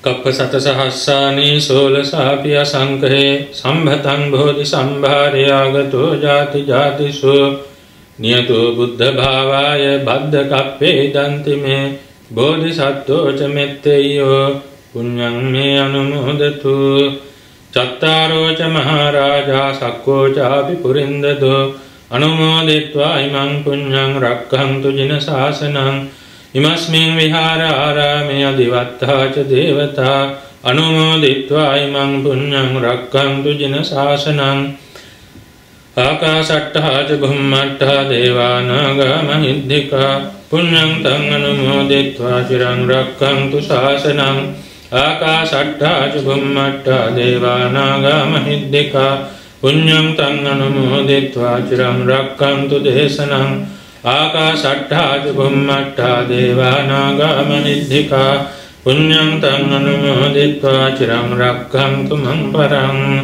එත්තාවතා චම්හි සම්පතං සබ්බේ දේවානුමෝදන්තු සබ්බ සම්පත්ති සිද්ධියා එත්තාවතා චම්හි සම්පතං පුඤ්ඤ සම්පදං සම්මේ භූතානුමෝදන්තු සබ්බ සම්පත්ති සිද්ධියා එත්තාවතා චම්හි සම්පතං පුඤ්ඤ සම්පදං සම්මේ සද්ධානුමෝදන්තු සබ්බ සම්පත්ති සිද්ධියා ඉදං වූ ඥාතීනං හෝතු සුඛිතා හොන්තු ඥාතයෝ ඉදං වූ ඥාතීනං හෝතු සුඛිතා හොන්තු ඉදං වූ ඥාතීනං හෝතු සුඛිතා හොන්තු ඥාතයෝ සම්මේ සද්ධාජ මජ්ජත්තා හිතාජ හිතාජ මේ අනුමෝදිत्वा ඉමං පුඤ්ඤං බුද්ධං අමතං වතං චිරං දෙට්ඨතු ලෝකස්මින් සම්මා සම්බුද්ධ ශාසනං තස්මින් සගාර වානිච්ඡං හොන්තු සබ්බේ පිපානිනෝ සම්මා වස්සතු කාලේන දේවෝ ච ජගතිපති සද්ධම්ම නිරතෝ ලෝකං ධම්මේනේව පසාසතු සම්මේසු චක්කවාලේසු යක්ඛා දේවාච බ්‍රහ්මනෝ යං අම්මේහි කතං පුඤ්ඤං සබ්බ සම්පatti සාධකං සම්මේ තං අනුමෝදිत्वा සමග්ගා ශාසනේ රතා පමාදරහිතා හොන්තු ආරක්ඛාසු විශේෂතු ශාසනස්ස ච ලෝකස්ස බුද්ධි භවතු සබ්බදා ශාසනං පිච ලෝකං ච දේවාරක්ඛන්තු සබ්බදා සද්ධින් හොන්තු සුඛී සබ්බේ පරිවාරේහි අත්තනෝ අනීගා සුමනා හොන්තු සහ සබ්බේ ඥාතිභේ ඉමිනා පුඤ්ඤ කම්මේන මාමේ බාල සමාගමෝ සතං සමාගමෝ හෝතු යාව නිබ්බානපත්තිය ඉමිනා පුඤ්ඤ කම්මේන මාමේ බාල සමාගමෝ සතං සමාගමෝ හෝතු යාව නිබ්බානපත්තිය ඉමිනා පුඤ්ඤ කම්මේන මාමේ බාල සමාගමෝ සතං සමාගමෝ හෝතු යාව නිබ්බානපත්තිය ඉදම්මේ පුඤ්ඤ කම්මං ආසවක්ඛයා වහං හෝතු සබ්බ දුක්ඛා පමුඤ්චතු මේ විදිහට කියන්නේ මේ කුසලය මාහට නිවන් අවබෝධය පිණිසම හේතු වේවා වාසනාව වේවා තුන්වන් තමා කරගන්න කායේන වාචා චිත්තේන පමාදේන මයා කතං අච්චයං කමමේ බන්දේ භූරි පඤ්ඤ තථාගත කායේන වාචා චිත්තේන පමාදේන මයා කතං අච්චයං කමමේ ධම්ම සම්දිට්ඨික කාලික කායේන වාචා චිත්තේන පමාදේන මයා කතං අච්චයං කමමේ සංඝ පුඤ්ඤං ගෙද්ද අනුන්දරේ සාදු සාදු සබ්බීතියෝ විවජ්ජන්තු සම්බ රෝගෝ විනස්සතු මාතේ භවත්වන්තරායෝ සුඛී දීඝායුකෝ භව භවතු සබ්බ මංගලං රක්ඛන්තු සබ්බ දේවතා සබ්බ බුද්ධානුභාවේන සදා සොත්ති භවන්තු තේ භවතු සබ්බ මංගලං රක්ඛන්තු සබ්බ දේවතා සබ්බ ධම්මානුභාවේන සදා සොත්ති භවන්තු තේ භවතු සබ්බ මංගලං රක්ඛන්තු සබ්බ දේවතා සබ්බ සංඝානුභාවේන සදා සොත්ති භවන්තු තේ අභිවාදන සීලිස්ස නිච්ඡං උද්ධාපචායිනෝ චත්තාරෝ ධම්මා වඩ්ඩන්ති ආයුවන්නෝ සුඛං බලං ආයුරාරෝග්‍ය සම්පatti සග්ග සම්පatti මේවච අතෝ නිබ්බාන සම්පatti ඉමිනාතේ සමිජ්ජතු සුපත්ති